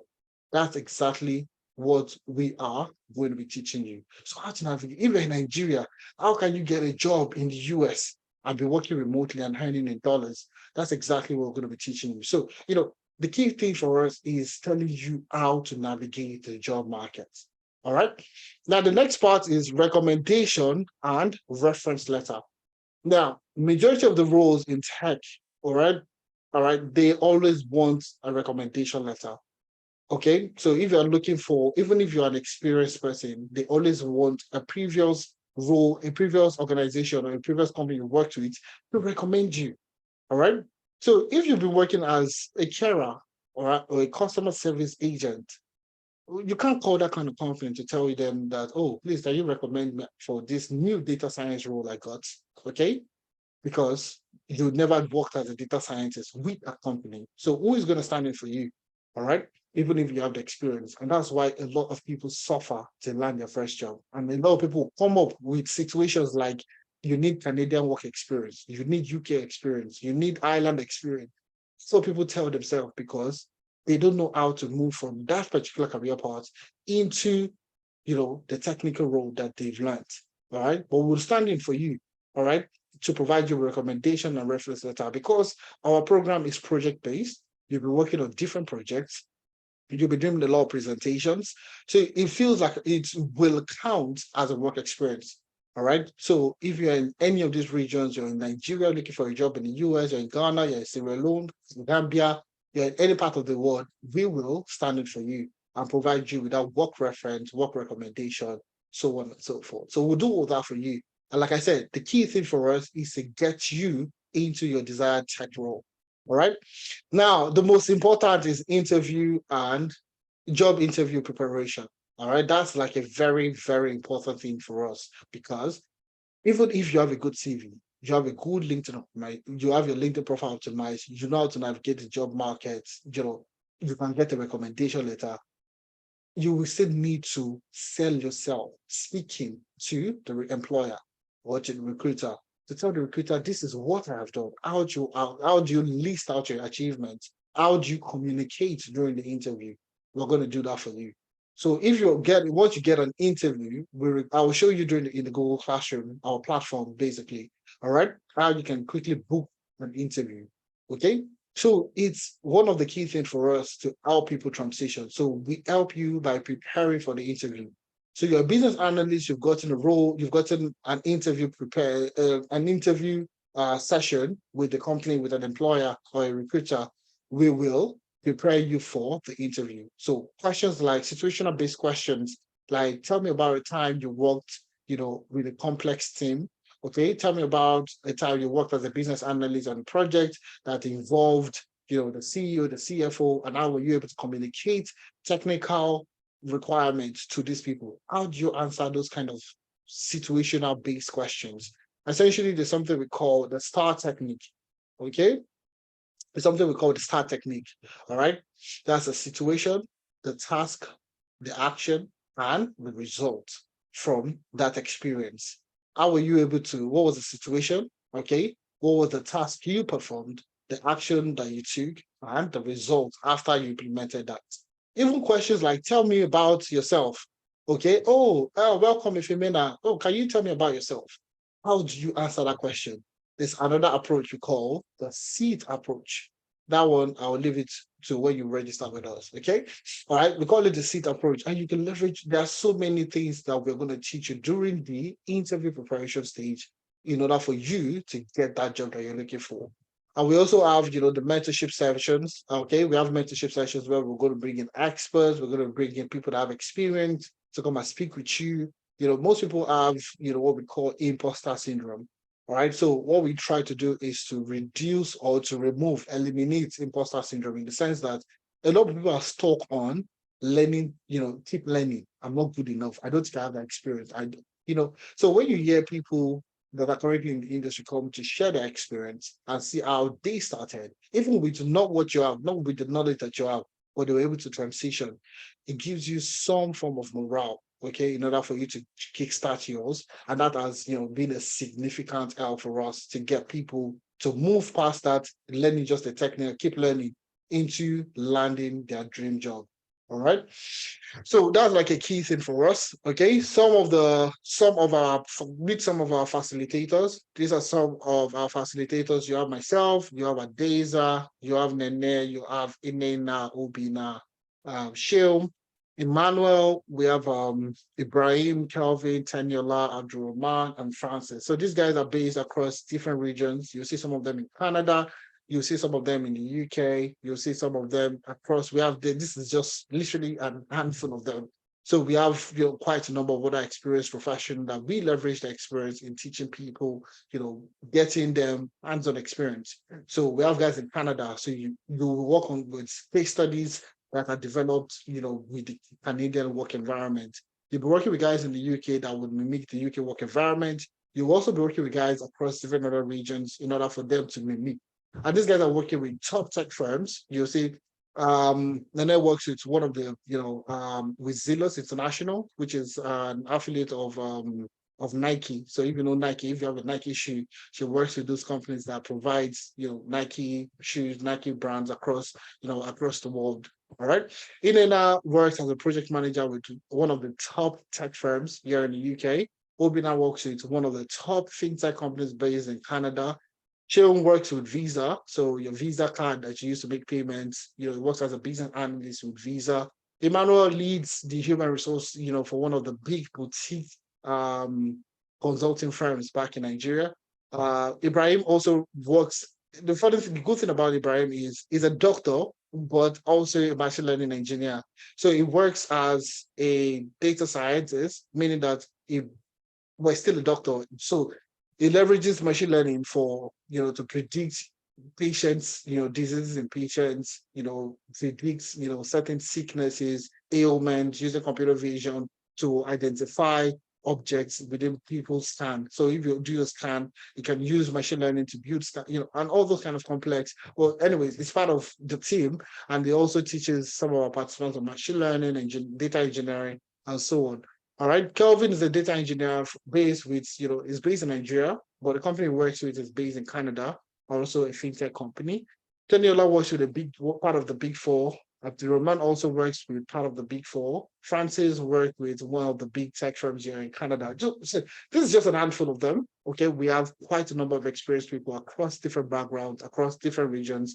And like I said, these people are going to be coming with their experience and mimicking, not really mimicking, but using their experience to teach you, okay, with case studies.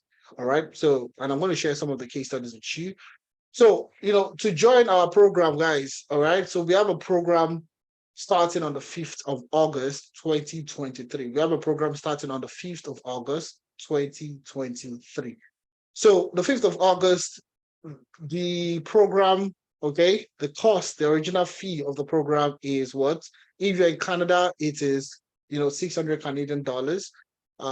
If you're in the UK, it's a 400 pounds. And if you are in Nigeria, it is 320,000 naira.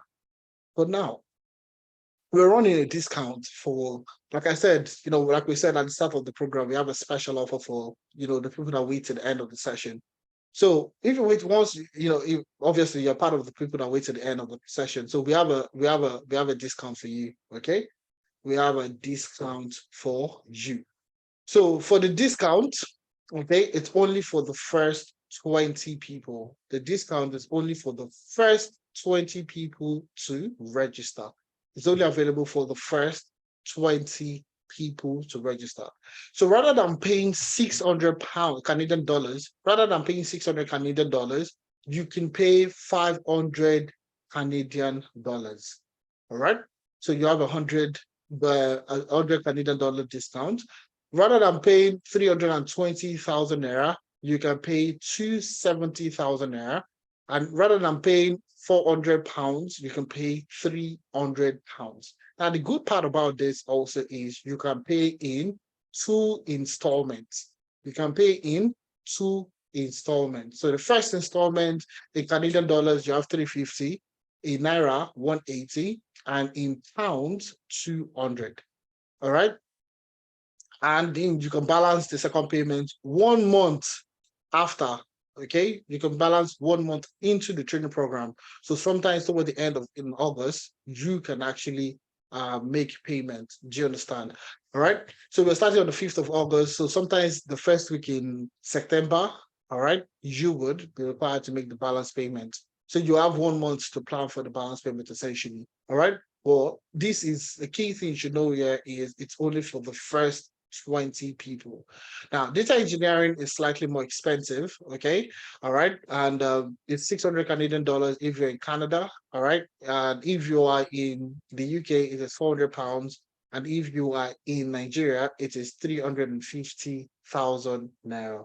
So these are the first payments. You can pay this first payment in order for you to secure your position.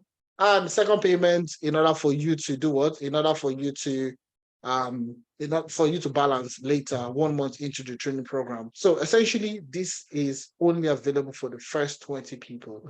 Now, the discount is only available for the first 20 people, and you should know this because a lot of people still reach out, a couple of days, and most times within the next 2 days, the first 20 people is elapsed. Okay, we actually exhaust the first 20 in the next 2 days. So today is Saturday, meaning that by Monday, these 3 slots are not free slots, but these discounts will definitely be gone.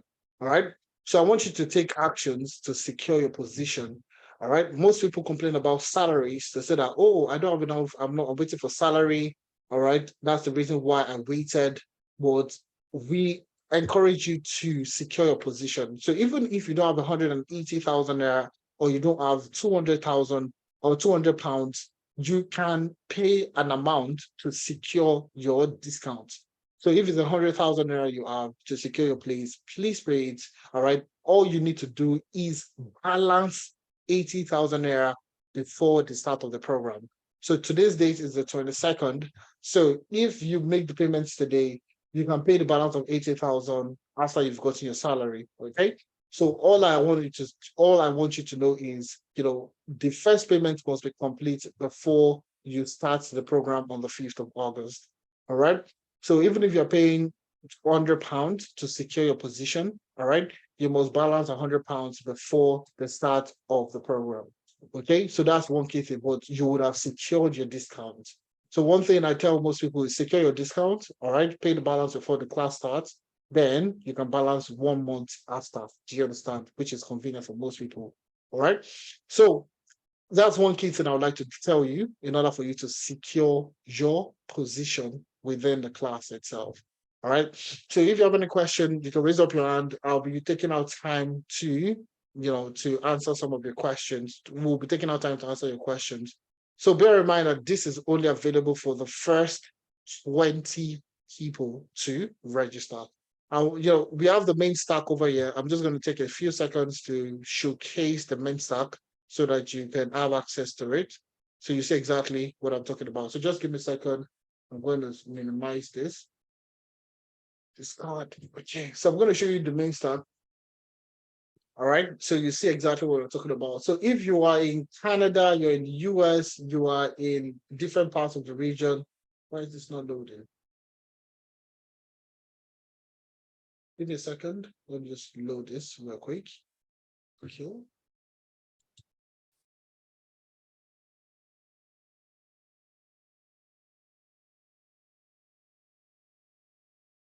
Not sure why it's not.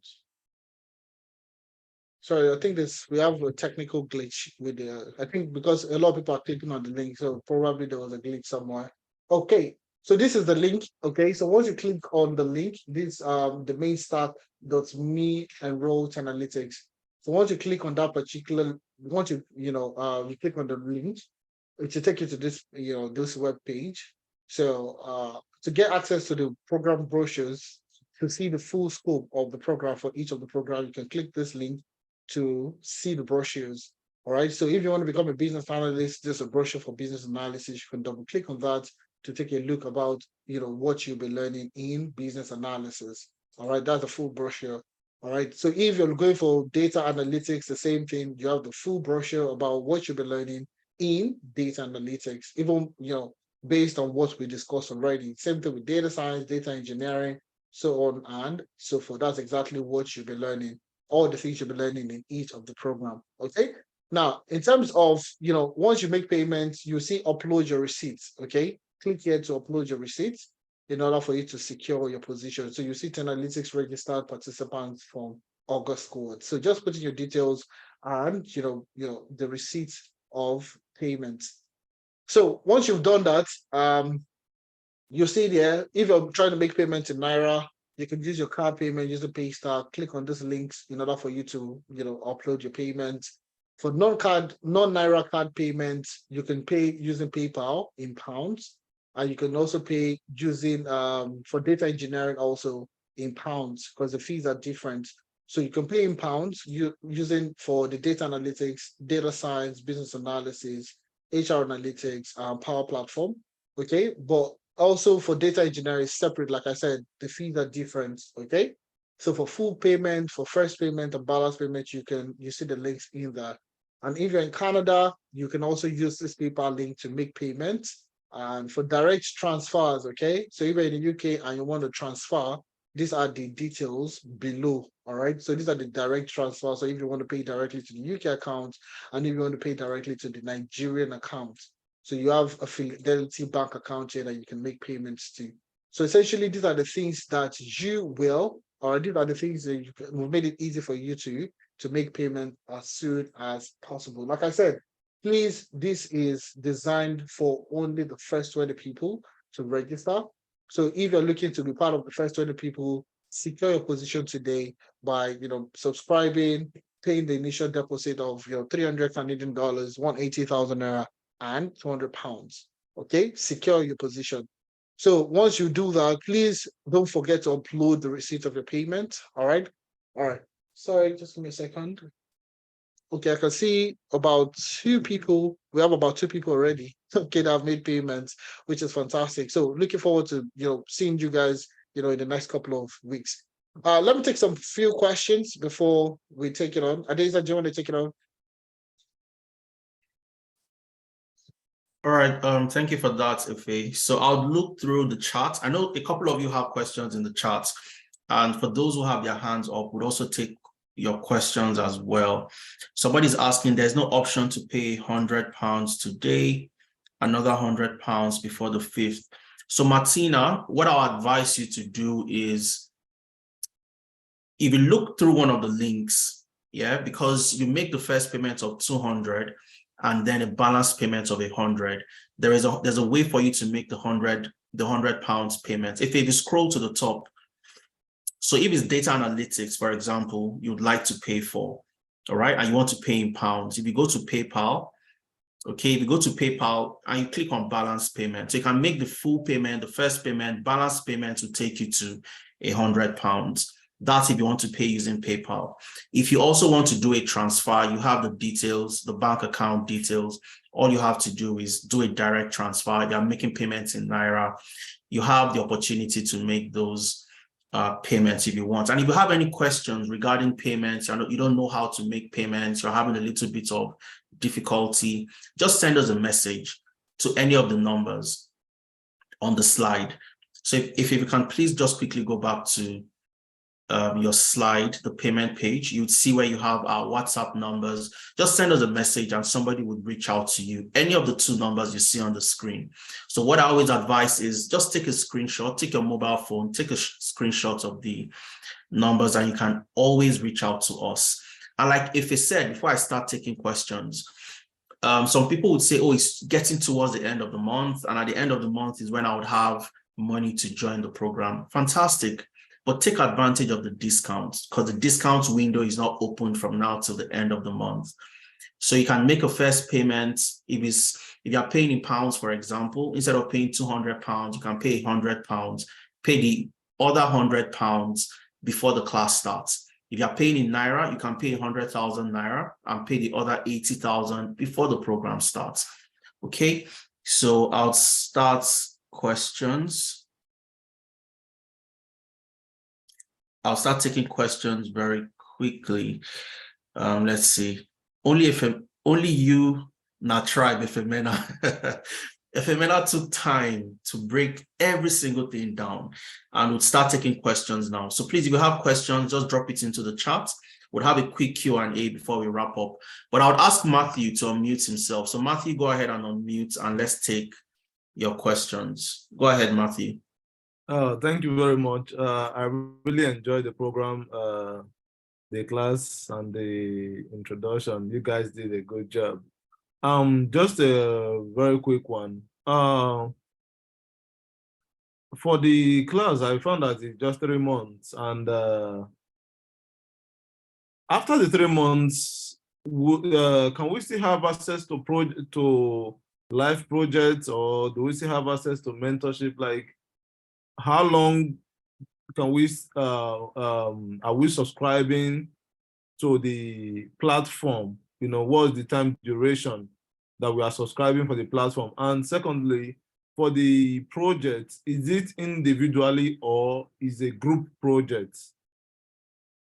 All right, fantastic question, Matthew. So first of all, it depends on the program you are joining. All right, some of the programs are for 3 months, some are for 4 months. And with the internship, coming with the internship as well.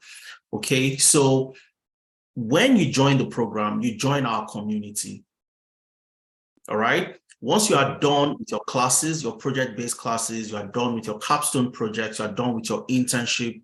While you are doing all those things, you're also going through the CV review sessions, LinkedIn optimization, navigating the job market, and all those things that Femena reeled out to everybody. Now, what is key for us as a business and key for you is to see you make the switch or transition from the classroom to getting a job. So we hope your mentorship sessions happens every week. You'd see myself, you'd see Femena until you get tired of seeing our faces. So we keep on giving you industry insights, what you need to do. We bring in other experts who would also hold your hands to help you make that transition. And this goes on from when you join to when you get a job. So you have lifetime access to all the recordings, all the sessions, every single material you get when, for the duration of your training. So let's take, for example, on a Saturday, Matthew is busy. Matthew has to do something urgent in the office. You miss a class. You have access to the materials. Okay, so all you need to do, and we can show you I'm going to show you the platform before we wrap up today. All right, all you need to do is go to the platform and you'd have access to the material. It's lifetime access. You can download your video recordings, you can continue watching them as long as you want, and you're part of the community. Okay, so you have questions, your data coach. So let me explain the layer of support system that you have. All right, so when you join a classroom.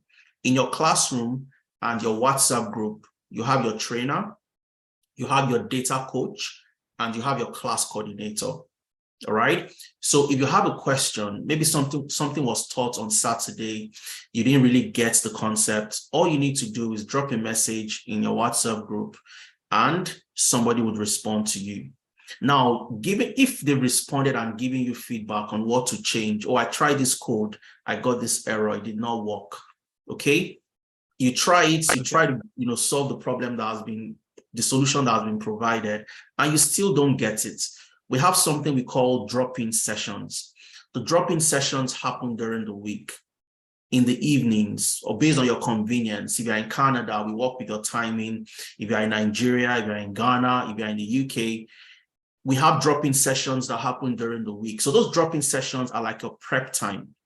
All right. While you were in high school, you have prep time in the evening where you want to study for like 30 minutes, or you have a problem you want to solve, but you need somebody to provide solutions. You can't solve it on your own.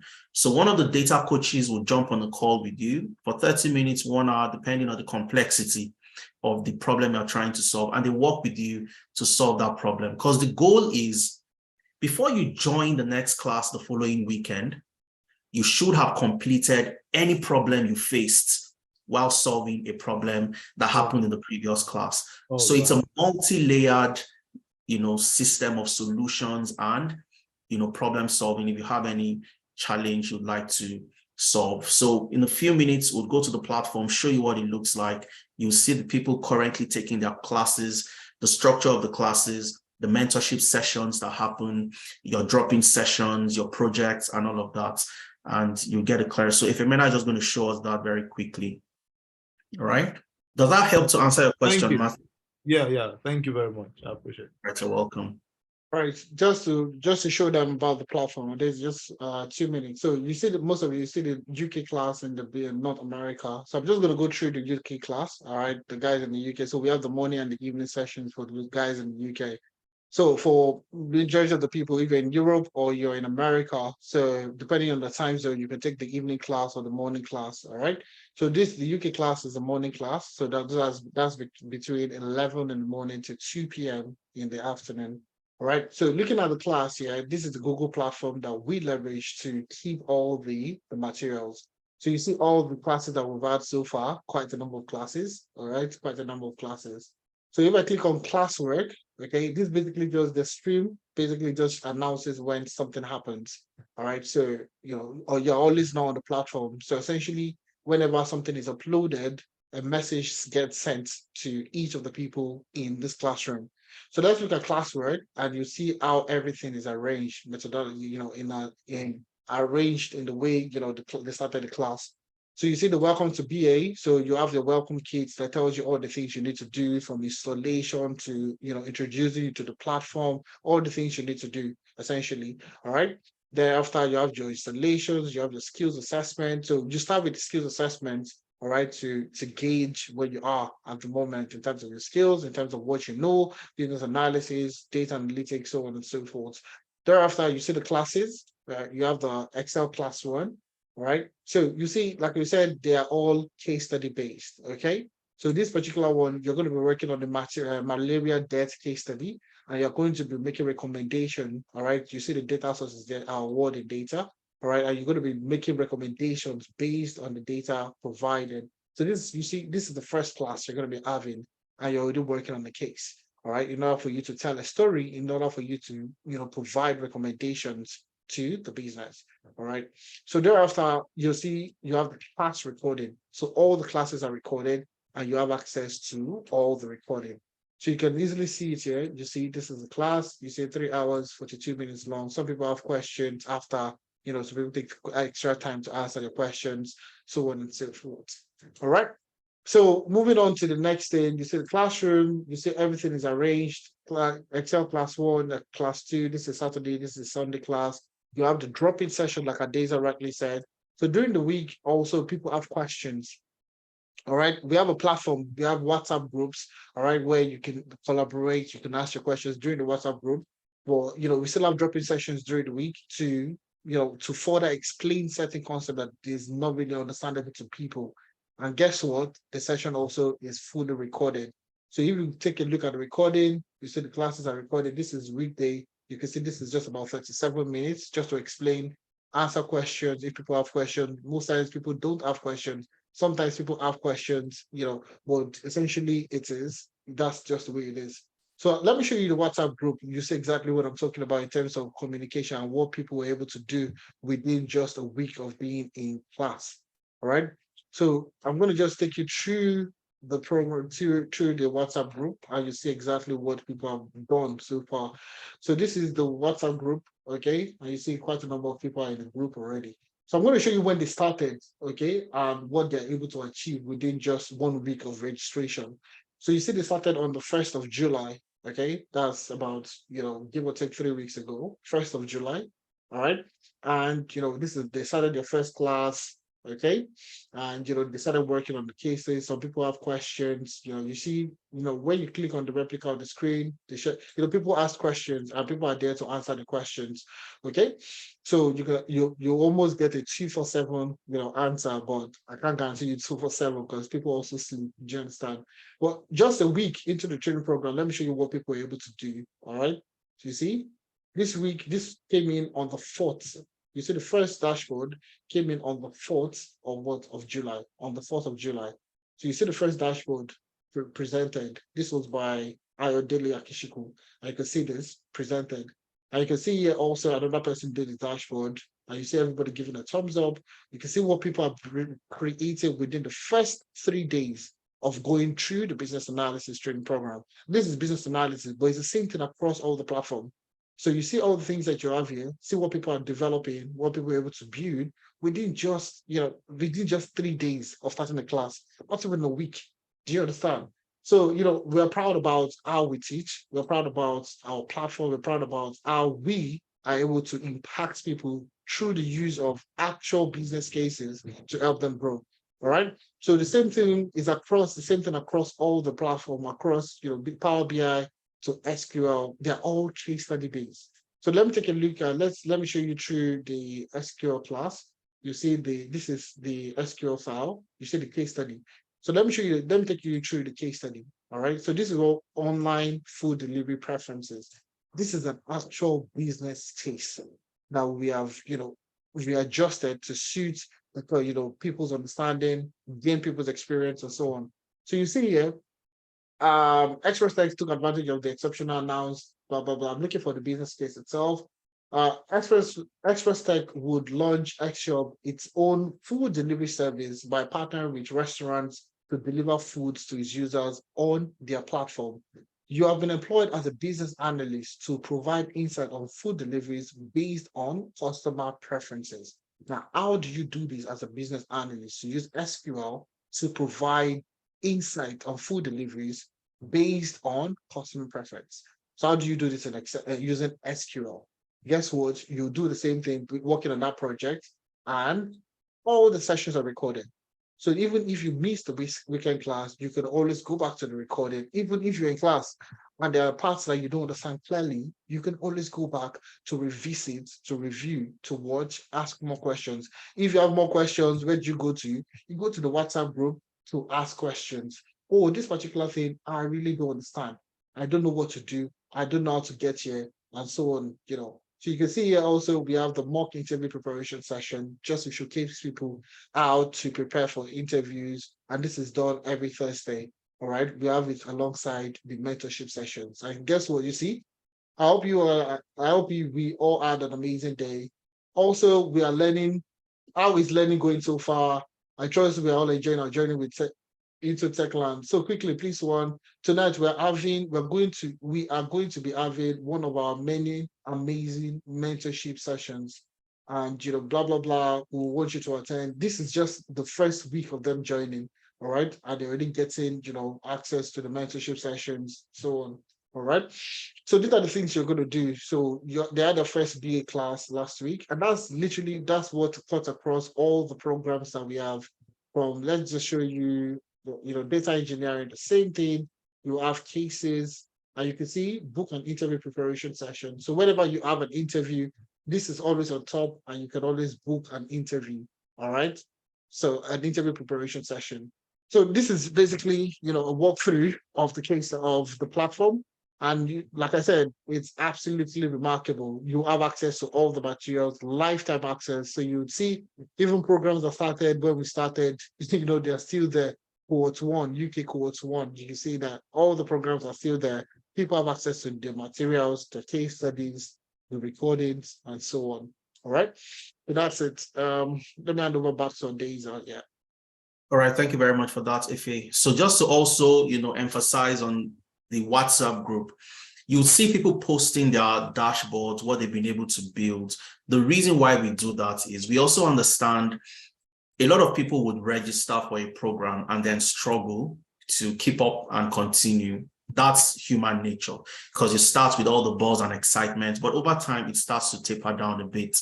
Now, when you see your contemporaries, people you joined the program with, within a week, they're building stuff. That serves as a motivation, and other people would also start to send in theirs. And that would, spark that drive in you to keep on going. Look at what my people are doing. When anybody gets a job, we bring them to the mentorship session. They share their experience during the interview, and it's always a communal way of learning. You are learning from each other. There's a camaraderie that's, attached to the way you learn with us. I'll share some success stories with you as well before we wrap up today. But let me take more questions, because I know you have a lot of questions. Somebody's asking, can we fast track? No, we don't fast track, because you need to give time to learn the skills. All right, let's take, for example, you join the data science program. You need to learn Python. Learning Python is like learning a new language. Okay, so that's why the Python program is for 4 months. You're going to take time to work on projects. So as you learn, you build projects. As you learn, you work on projects, real life cases. And this is what we always tell people that have moved to different countries for their masters in the UK, in Canada, and across the globe. You just start to realize that, look, I've almost spent 1 year in the university doing my masters, but all I've learned over time are simply theoretical concepts. I haven't really learned the practical application of what I'll need in the real, job market to apply those skills to solve actual problems. And that's the difference between the way you learn in the university and the way you learn when you join our program. It is practical based, skill based. You learn the skills, you work on projects, you build a portfolio. So you have a portfolio of all the projects you've worked on, and you leverage that during interviews, because they would ask you questions as a data scientist. How have you solved problems before? You start to talk about the projects you've worked on while you were in the program. Can you change a course before you start? Yes. You can select anything now. It really doesn't matter. And you can schedule a one-on-one session with us. Okay. So we're going to have one-on-one sessions with you guys. For those that have registered, you want to let's take, for example, you're a little bit torn in between data science and data analytics. Select anyone, lock in your discount and register. And then we'll have a one-on-one conversation with myself, with Efemena, to help you, make a final decision on what to join. You can register for a program and then switch the program before the program starts. So let's take, for example, you've registered for data analytics, but you decide that, okay, I would like to code, I would like to forecast, I would like to write Python codes. I want to change to data science. You can do that before the program starts. You just have to let us know. Just send us a message and let us know, oh, I would like to switch, and we'll make that happen for you. So what you register now with is not set in stone. You can make the switch before the program starts on the 5th of August. Do you have a program for someone that has technical skill? For you to enjoy the benefits of what we offer at Analytics, you need to join one of our programs. Okay. Let's see. Okay, let me take question from Tola. Tola, I've asked you to unmute yourself. You can unmute yourself and ask a question while I look through. I'm sorry, Barnabas. I'm very sure Barnabas would be wondering why. So Barnabas, let me just take Barnabas. Barnabas is the first one here, so that's why. I'm sorry. So Barnabas Wanapia, is that correct? Yes. Yes. So thank you so much for the discussion. It has been impactful for me. Sorry, yeah, I think you're using your microphone. You're using your earpiece. Would you want to take out your Yes, earpiece? Just yes. Okay. Thank you so much. The class has been beautiful, and I enjoyed every bit of it. I wanted to ask about the flexibility of the classes. I am a photographer, so because of that, basically every week I'm busy. I tend to be less busy during the weekdays. How do you reconcile that? That's the first question. Then I also understand that talking about business analysis, we have this international body, IIBA. Like, does this class help you towards the professional exam in international business analysis? And these are the two questions I'm asking. I have. Thank you. All right. Thank you for that, Barnabas. So first of all, the classes happens during the weekends, okay, Saturdays and Sundays. Your live classes on Saturdays and your watch me do it videos on Sundays. So Sundays are flexible for the programs. Now, during the weekdays, we don't have classes during the weekdays. What we have during the weekdays are drop-in sessions for people who have questions or who needs additional help after the class that must have happened during the weekend. Okay, so what people do in your situation, Barnabas, for those who I would say really have a good time management and planning of their time, is they watch the recordings of the sessions that happened while they were away, because the recordings are always available on the platform. And if they have questions during the week, they join the drop-in sessions to clear those questions before the next class commences during the weekends. So we don't have classes during the week. That's to answer your first question. Your second question on IIBA, BCS, if you're in the UK. Now, what we've done is we've looked at the curriculum of the IIBA, the curriculum of the BCS, and we've used that to develop the curriculum for the business analysis program. All right. Now, if you ask what's the major difference between the two, the IIBA, the BCS are theoretical. All I need to do is read the book, the body of knowledge. Once I read the body of knowledge, I sit for an exam, I pass, and I have a certificate. But does that qualify me to be a business analyst? The answer is no. If you are given a job to develop a process map, identify inefficiencies, optimize the process to have the to be states or to have the aspired states and so on, can you build that? Can you go through that process? If you are given the data to analyze on Excel, can you actually do it? And that's the major difference between how we teach and how you read and pass and have a certificate. Okay, so we focus on the practical skills, the practical know-how. So on the first day of the job, you hit the ground running, you know exactly what to do as a business analyst, you know how to gather requirements, you know how to carry out elicitation, you know how to build dashboards on Excel. You saw what Ifemena showed you in the WhatsApp group. Okay, so that's the focus for us. But in terms of preparing you for the exams and all of that, you'd have to read to pass the exams, theories and theoretical concepts. However, we've taken extracts and we've taken excerpts from the curriculum of the IIBA, the curriculum of the BCS, which is the equivalent in the UK, and we've used that to develop the curriculum for our training program.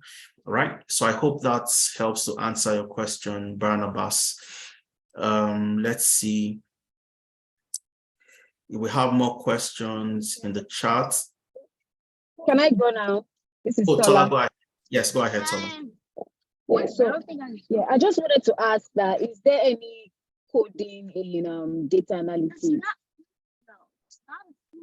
Okay, that's your only question. Is there coding in data analysis? That's just my question. Yes. All right, the answer is no. All right. The answer is no. You're not going to write programs to build applications and all of that. Like Femena reeled out, what do you need to be a data analyst? Number one, you need Excel, problem solving. You need Excel, you need SQL, SQL. SQL is a language, but you're using the language to analyze the data and create tables in the database. You're not actually going to create programs using SQL. You'd also learn Power BI, you'd learn Tableau, data storytelling, ChatGPT for analytics, and Microsoft Fabric. Microsoft Fabric is a new technology, an all-in-one platform developed and designed by Microsoft. And just like Ife mentioned, one of the things we focus on is on how to prepare you for not just the current jobs that exist today, but for the job that would exist tomorrow and the day after. So by the time companies start to adopt Fabric internally, you would already have the skills, and that positions you ahead of any competition you have out there. So if you're afraid of coding, Tola, the data analytics is a good program for you to join, or the business analysis program, right? If you want to code, you're interested in coding, learning Python and all of that, you join the full stack data science or the data engineering program. I hope I answered your question, Tola.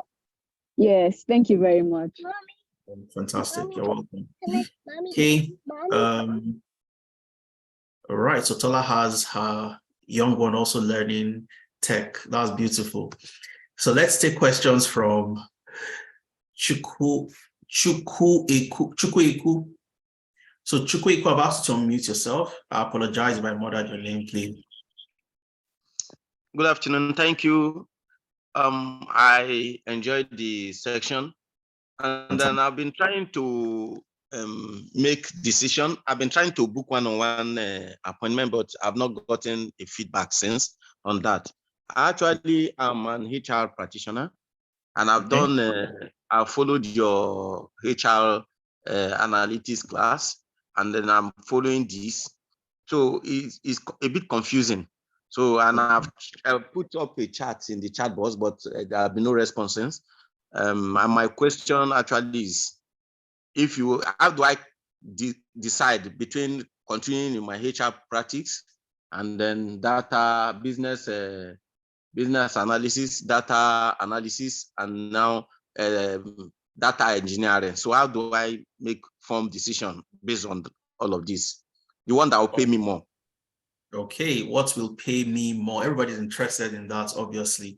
So again, Chukwueku, what I'll recommend, since you have HR skills already, you've been in the space, and you said you've joined our HR analytics, you followed our HR analytics program, that's all you need.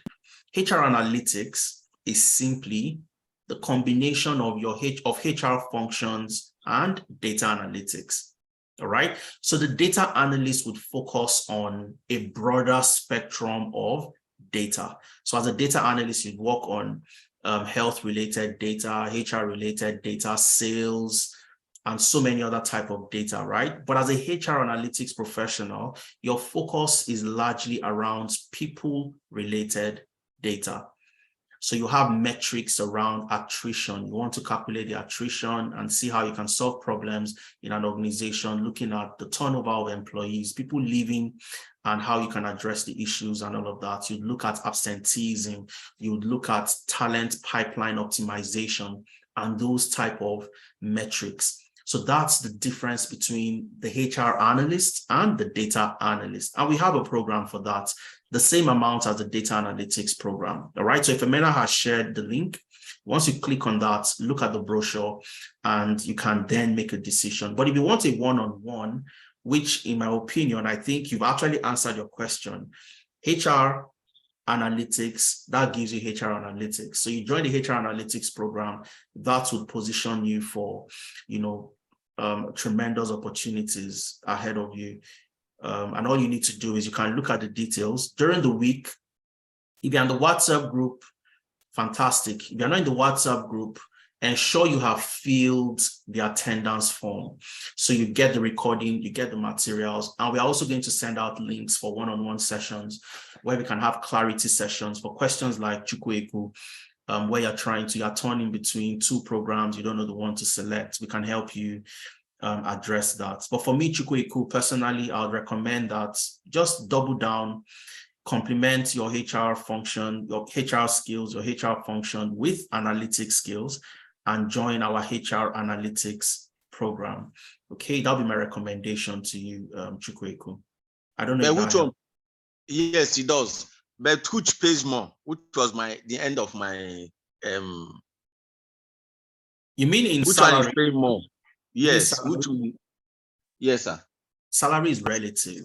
Okay, it's relative in the sense that it depends on the industry. It depends on the industry. It depends on the company, and so many other factors like that. However, on the average, a data analyst would earn more based on the current data available. A data analyst in the UK, for example, would earn about 45 to 50,000 pounds, while a HR analyst would earn about 32,000 to 45,000 pounds.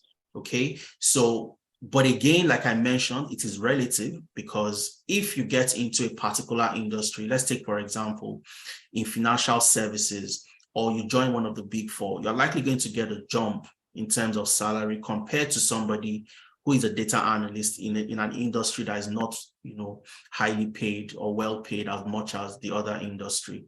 But in terms of job opportunities, three major criteria we look at when selecting all the programs we offer. Number one is ease of learning. Number two is ease of transitioning and getting a job. And number three is high and rewarding salaries. So in terms of the demand of jobs, in terms of the availability of jobs, in terms of how easy it is for you to learn, and also the salary you get, all the programs falls within the category, okay? But in comparing data analytics and HR analytics, on the average, with current data, a data analyst would earn higher on the average.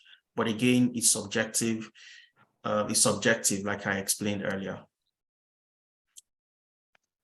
Does that help, Chukwueku? All right, Chukwueku is muted.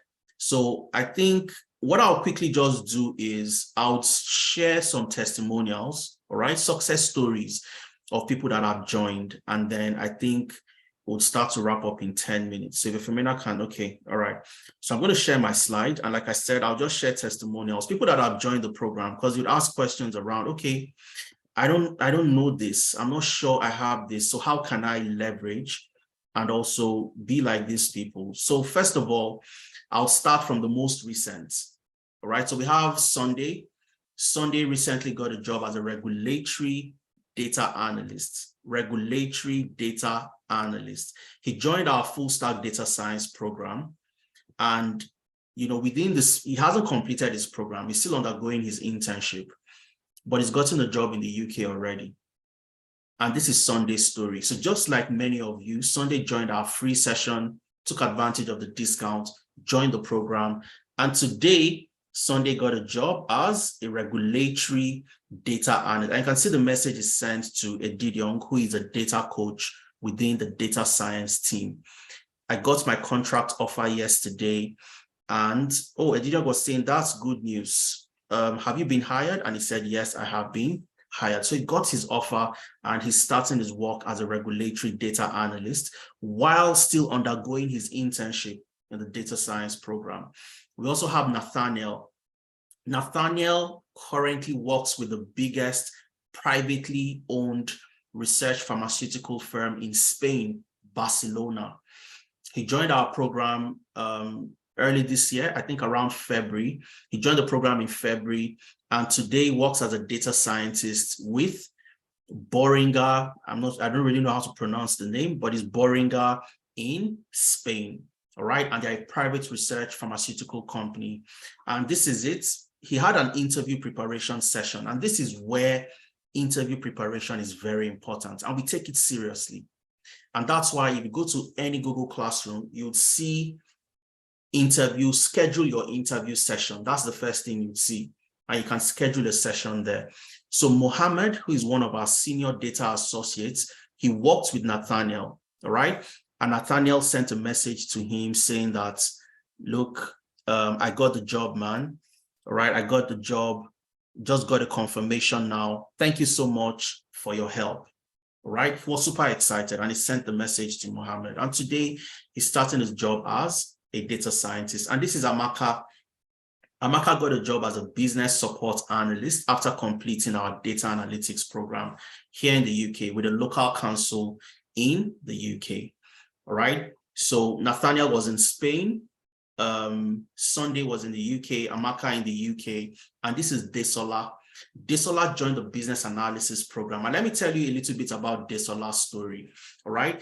Desola recently got a job with the NHS in the UK. All right. Now, before Desola got this job, the Thursday before her interview, she had the interview on Friday. The Thursday before, we had a session, a mentorship session where she asked the question that, oh, this is my presentation. One of the associates had worked with her on her presentation, and she was asking me if she needed to make changes. So she sent me her presentation, and this is the message. All right, so I gave her a feedback and said, hello, Desola, your presentation looks fantastic to me. I think you just need to present within the time limits. And eventually she sent me a message here saying, Adeza, I got the job. All right, and I had a conversation with Desola. I put a phone call through to her. She also wanted to discuss with me. Can we talk at your convenience? And when I asked her, based on our conversation, she mentioned something very, very profound. And other internal candidates in the NHS applied for the same job. For those of you that don't know the NHS, it's one of the largest organizations in the UK that addresses health problems, the health insurance and all of that. So Desola mentioned that for those, she had a conversation with the person that was recruiting for the role, with the recruiter, and asked for feedback. So I would like to know my performance during the interview. And the feedback she got was that the internal candidates, which means the internal candidates that work with the NHS, they did very well with NHS-related questions. With NHS questions, they did very well, right? But for her, which is Desola, she was the best when it came to what? The business analysis questions. So nobody, internal, external, answered the business analysis questions as well as Desola, including our presentation. And of course, Desola got the job. She currently is working with the NHS in the UK. You have Benga. Benga is in Poland, all right? Benga also got a job as a business data analyst after completing our data analytics program. And Benga, when he got the job, of course, he sent me a message, boss, I got this job. I responded, are you serious? Congratulations. I was super excited for Benga because he had 3 interview preparation sessions. He had 1 with me. He had 2 with our other data associates, 3 interview preparations, all right? And the interesting thing was he was saying that, oh, I appreciate you for this opportunity you've given to me. And I was telling him that, look, Benga, you joined Analytics, and that's the first step. The first step is actually starting your journey. And today you got a job in Poland, and not just 1 offer. He had 3 offers. 3 offers as a business data analyst, coming from all the interviews he had attended. I had a conversation with Benga over the week, and he was telling me, and this goes out to everybody else that is thinking that I have to be an expert before I get a job. I have to know everything. No, you don't. Benga was telling me that his line manager was simply telling him, all you need to do what you are doing currently. You are doing very well. And for the areas where you need to, do a little bit more, we're going to provide you with training. Okay, so he has a training plan prepared ahead of him. All right, he has a training plan ahead of him. He didn't request for it. All right, but any organization, this is letting you know that organizations would also develop your capacity to ensure that you succeed on the job. But during the interview, you must show them that you have the skills, you have the wherewithal to do the best for them. You don't want to show any inkling of, oh, I don't know how to do it. You're going to have to train me and all of that. No, you present yourself in the best way possible. You get in, you do the job as if that's the last job you're ever going to do on earth. And then you're going to have growth opportunities to keep on moving up. And this is Stephen. Stephen used to work with Tesco as a customer experience analyst. For those in the UK, you'd understand, yes, you get to the UK, you have to do some of these menial jobs at the beginning to start paying your bills and all of that. Today, Stephen works as a junior data analyst with the Access Group in the UK after training with us. Similar process. We had conversations, we had interview preparation. I sent him 2 documents after his interview preparation with me. Look at these questions and also the job preparation itself. I sent a document to him. He prepared, and of course he said, thanks boss, I'll have a look at it. And then he sent me a message.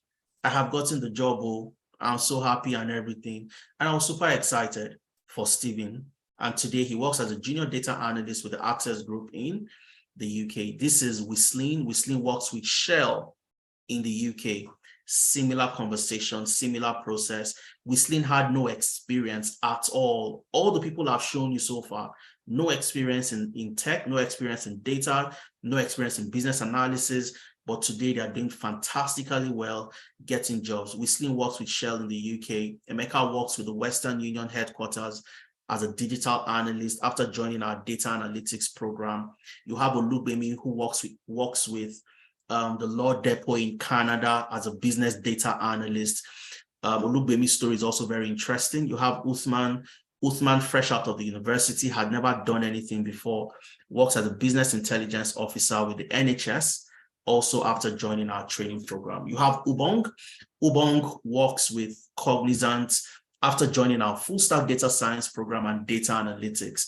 You have Idris. Idris works with Jaguar Land Rover. Most of you would know Jaguar Land Rover in the UK as a data engineer after completing our data science program. You have Ebube. Ebube works with the NHS as well as a data scientist after completing our program. You have Abdul Rashid and so many other people that have joined our program, and they are doing absolutely well. I want you to look and hear their story, see what they've done, see how they are leveraging tech, how they've joined the program, gotten the best, and they've been able to make a way in the industry for themselves. All right. Abdul Rashid's story is a bit unique. All right. In the sense that for some people, I don't want to get jobs anywhere. I want to get a remote job. I want to sit at the comfort of my home and work for companies across the globe. Abdul Rashid lives in Ilorin, Nigeria, works in Nigeria, and he works for a company in the US, Chow 420 in the US. He earns in dollars, he spends in Naira. Similar with Victor. Victor works remotely as well. Works as a people operations analyst with a company in the US, in Chicago, Illinois, works with Hugo. And he lives in Nigeria, earns in dollars, spends in Naira. So many. Maureen works with Telos. Telos is a telecommunication company in Canada. She works with Telos as a HR data analyst. So Chukwueku, this is somebody you can also, look up to, in the sense that she joined the HR analytics program, and today she works with Telos as a HR data analyst in Canada after joining our program. And there are so many. This is Rafiat, works with the post office as a business analyst after joining our business analysis program. And there's so many people who gave their feedback. So once you get the slide, take out time, listen to them, see how they made the transition, how they were able to make the switch. And then you get to take that leap, that first step to getting into tech yourself. So many success stories. I don't want to bore you with all of them. So take out time when you get the slides, go through them, and you'd see the amazing stuff that people are doing within the space. So I'm going to take more questions, 2 more questions, and then I think we'll call it a day, or 3 more questions, because I can see Larry. I'm going to ask Larry to unmute. Larry, you can go ahead and unmute, please. And let's hear from you. Thank you very much, sir. Yes. Please, my question, let me first appreciate you, sir. This is mind-blowing. Thanks for your time. The question I want to ask, sir, I want to actually know, of course, I understand the various possibilities of the work that an analyst will do, or a scientist will do. But how is this a routine job every time? I mean, when you give me data, I get insights. Is it what I keep doing every day, get insights every day, or is it once an off thing? I want to know. I don't get my dream, sir. I understand your question, Larry, and it's a very good question. So as an analyst, what do I do every day? Do I just go to the office? Once I generate my insights, is that not the end of the job? What else do I do? So to answer your question, Larry, your job as a data analyst is very broad, okay? So I'll give you an example of a day in the life of a data analyst, all right? Now you work with a business that generates data every single day, every single hour, every single minute. You work with that type of business. As long as data comes in, you have a job to do, okay? And let's paint a scenario and let's use this example, all right? Now you run a business that provides services to customers across the globe. Or let's narrow it to the UK, the US, and Canada, 3 different regions. Now, as the data analyst in this particular company, you want to know the region that generates the highest revenue for you, the region where you have the highest number of customers, you have the most valuable customers, and so on and so forth, so that you can tailor your services to meet the preference of those customers. As you run the business, as you make sales, as you offer the services, you generate data every single day. So you have to keep on doing what?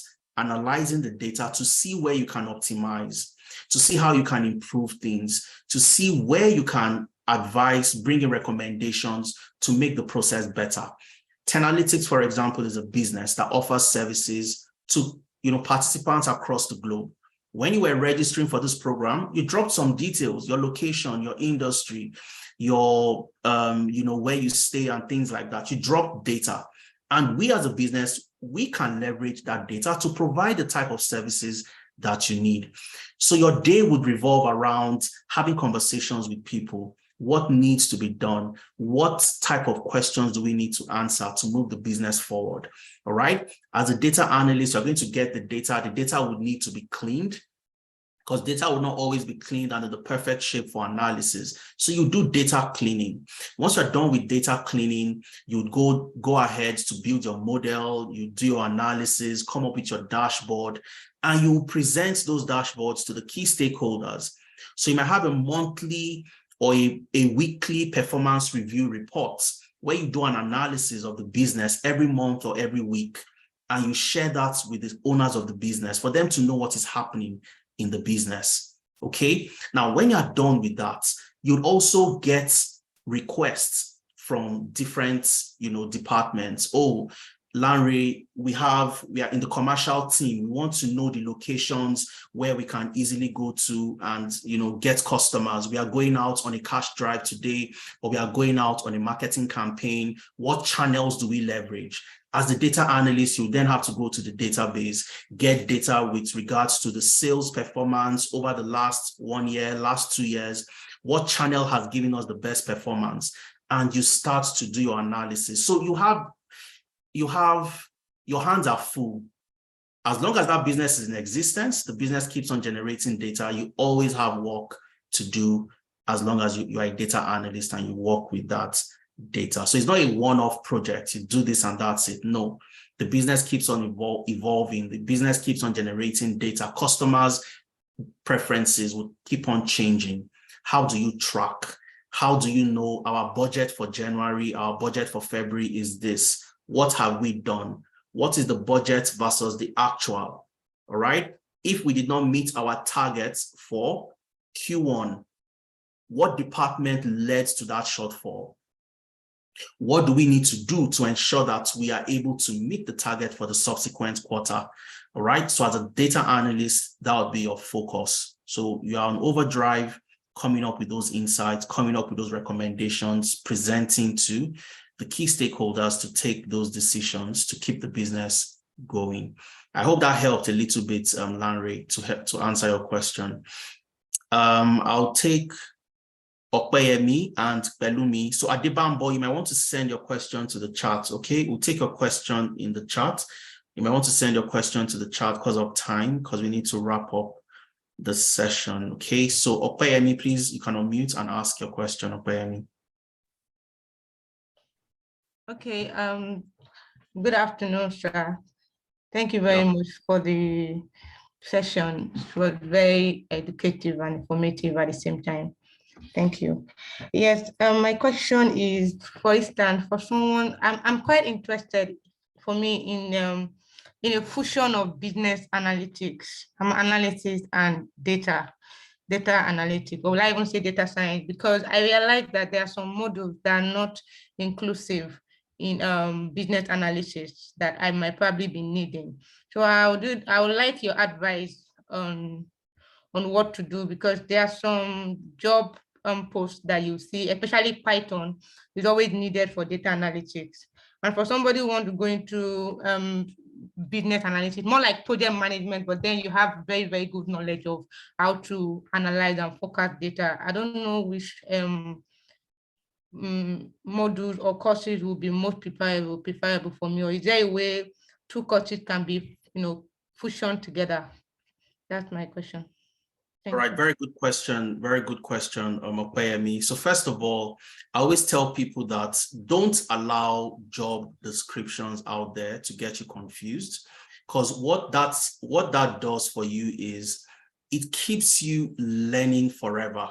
And what do I mean by learning forever? You keep on learning and learning never ends, okay? So you will see some requirements of Python.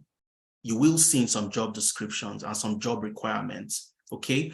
So what I want you to do is to focus on the jobs that you have the requirements to achieve, all right? And we're going to do something very practical, 1 minute, and then I'll show you, okay? We're going to go to a job platform and check the job requirements for a data analyst and see the requirements, what is required. If I go through the data analytics program, can I learn the skill to apply to this job? Okay, that's number 1. Number 2, 1 step at a time. I want to do business analysis. I want to do data engineering. I want to do data analytics or data science. You do 1 at a time. It is impossible practically to learn everything.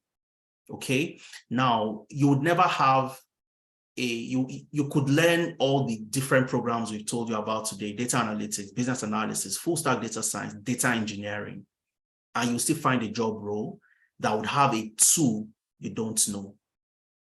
All right, so that's why I always tell it's applying for jobs are strategic. Okay, so you won't look at a job and say, oh, this is the job, and because of this, I've seen this here, I must learn this skill. No. You look for the job, you meet the requirements, you do a job match using the tools we're going to provide to you. You do a job match with your CV and with the job, and you see how you can match. But very quickly, let's go to a platform and just quickly check, all right? And you can also just do your check and see where your role applies. But if you decide you want to do different programs, it's totally fine, you can. All you have to do is do it 1 step at a time. So you learn business analysis, you want to learn data science, go ahead and learn data science, okay? If you want me to, let me just quickly share my screen to show Opeyemi very quickly. So when applying to jobs, and I think this is the last thing I'll do, and then we wrap up our session for today because time is already fast spent. Okay, so I'm just going to go to my browser. This is read.co.uk. read.co.uk, and then you just do a search for data analytics, for example, data analysis or data analytics or data analyst jobs. Okay, so let's open a couple. I'll open this first one. Let's open the second one. All right, and let's open the third one. So we're just going to go through. So this is in Manchester.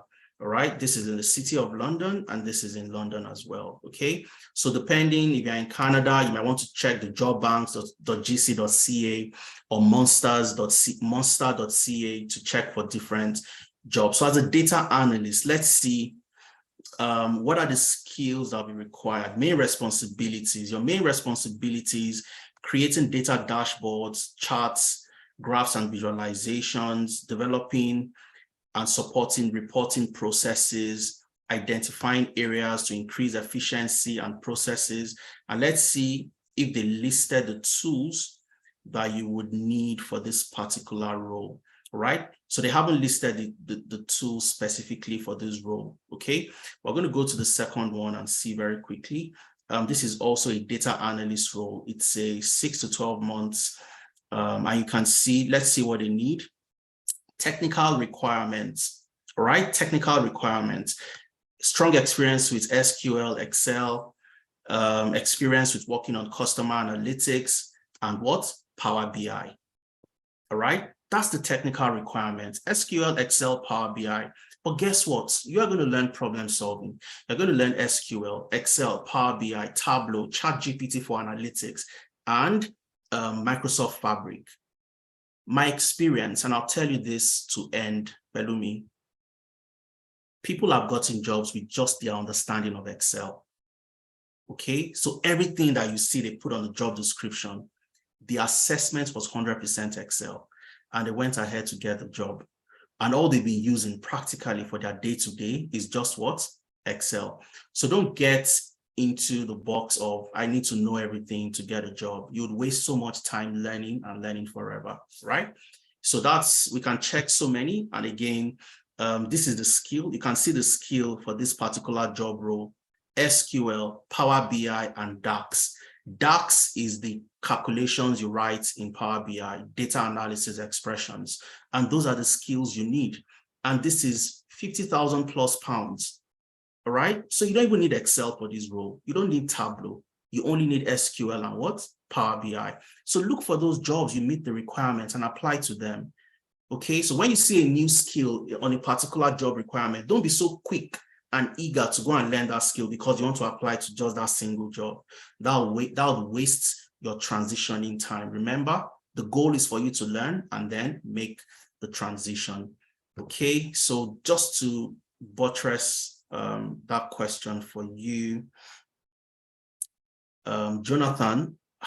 Okay, so what I'll do is, because time is fast spent and we don't want to stay forever on the call, we're going to set up one-on-one sessions, all right? And what to do is, in your different WhatsApp groups, if you received an email to join this session, if you didn't receive an email and you have filled the attendance, you're going to get a message from us, all right? We're going to send you the recording, we'll send you the slides, send you the materials, all the things we've done today. You're going to get all the materials, and you would also get a link during the week for a one-on-one session. So when you get that link for the one-on-one, click on it, register to join the one-on-one, and then you see all the details for that. If the Tenalytics email goes to your spam, add us to your contacts on your email, so you always receive our emails in your inbox and you don't miss any of our emails, all right? Because we can't take all the questions, unfortunately, but again, take advantage, lock in your discount, and then would have sessions during the week to help you make a decision. What we always advise and tell people is getting into tech is our goal. Getting Africans and people of the Black community, people that look like me. I want to go to a company in the UK, in Canada, and see somebody that looks like me as the data scientist. I'm tired of seeing Indians and Asians holding these roles. And we focus on doing the warehouse, the care jobs, and other type of jobs. We should also take up these jobs and have a clear career progression on what exactly we want to achieve, all right? So I'll just end here. For those of you that will be joining us, we are super excited to have you start your journey on the 5th of August. And for those that would not be joining this month, but you've locked in your discounts, we look forward to you starting your transitioning journey with us. And for those of you that have a friend, you have a brother, you have a sister, you have a colleague in the office, you know they'll benefit from this, send it across to them, share the message, share the word, let them get into tech as well, all right? And whenever you decide that you want to start your journey, just always know that Tenalytics is there for you. Okay, so follow us across all our platforms: WhatsApp, Instagram, Facebook, Twitter, LinkedIn. I think my colleague would have posted that already. Okay, so just follow us across. We have amazing sessions like this from time to time to share nuggets and industry best practice. How do I lock in my discounts? All you have to do, and all you have to do is just make payments to be a part of the program, and you complete the first installment before the class starts. All right. So just make a payment, lock in the discount, and then we'll work with you. Tunde, at the beginning of the session, you said you had a question for me. I'm not sure I got your question, Tunde Falano. All right. So what I'm going to do, Tunde, is I'm going to send you my email very quickly, a direct message. All right. Just send me an email. Okay. Because I remember you mentioned that. Okay. So just send me an email, Tunde, and we'll get the conversation going. Thank you very much, guys, for joining our session today. I hope you learned one or two things, and I'll just leave Efemena to wrap up our session for today. Ife. All right, guys. I'm very sure you've learned one or two things in our sessions today from leveraging ChatGPT. And one thing you should know is we are always in tune to, give you what's relevant in the industry. So if you do a search, any job site you go on, all right, all the tools that we teach are what is relevant in the industry. And we are always updating. Like I said, ChatGPT, Microsoft Fabrics are recent technology that has been released into the industry. Some organizations don't even use this, all right? But we're teaching it already to ensure that you're in tune with the future, not with the current situation, but with the future. All right. So if you're looking to get started in transitioning, business analysis, data science, any other HR analytics, financial analytics, and all the programs that we are offering at the moment, please click the link to register. It's only for the first 20 people. We like to say this, repeatedly, because a lot of people come back to say that, I attended the masterclass last week, Saturday, or this Saturday, and, I did have the money. Lock in your discounts. Okay, I could go on the platform to show you these classes, how many people register in the classes, and you see most of these people that pay after the first 20 people usually lock in for the full amount, not the discounted amount. So if you want to be part of people that would be part of people to enjoy the discount, please register now. All right. So we have quite a number of testimonials. We have done quite a lot in the industry. We are still doing a lot. And one of the key things that we're trying to do, all right, is to get more Africans into tech. That's the whole essence of having this conversation. That's the whole essence of ensuring that we'll be speaking for the last 4 hours to convince you, explain all the career paths to you, who's in alliance with you, the tech opportunities in the industry, so on and so forth. And if you are still trying to make a decision, all right, please register for a one-on-one session. Ensure you're on the WhatsApp group, register for a one-on-one session, and let's have a conversation with you. All right. So if you're looking for fully remote roles, there are places you can go. If you're looking for, sponsor jobs, we're still going to be having another session this evening for sponsorship jobs. All right. If you're in the UK looking to get sponsorship jobs. See, yeah, one thing, if you are doing all these things for free, that's one thing you should have a back of your mind, that if this is what you're getting for free, all right, imagine when you make payments and you have full access to the resource persons, you have full access to the materials and all that. Trust me, there is no way you are going to fail. It's impossible, technically impossible. All right. All we need from you is just your dedication and you're good to go. All right. So thank you very much for taking our time to stay with us for the past, 4 hours and 30 minutes or thereabout. All right. Really hope you enjoyed yourself, and looking forward to seeing every one of you in class. All right. So if you are going to be in class with us, if you're going to join our class, I want you to unmute yourself and say, yeah, you're going to be with us. So say, yeah, you're going to be with us. We're gonna be My guys, yeah. Bye. All right, guys. Thank you very much. Enjoy your weekend, guys. Yeah. All right, guys. Cheers. Thanks, Adeza. Thanks, Femina. Yeah, thank you. Appreciate you too. God bless you. Amen. Thank you. Thank you Bye, so guys. much. We'll see you in class. Please send the link. Let's send the link, please. Please, the link to the video.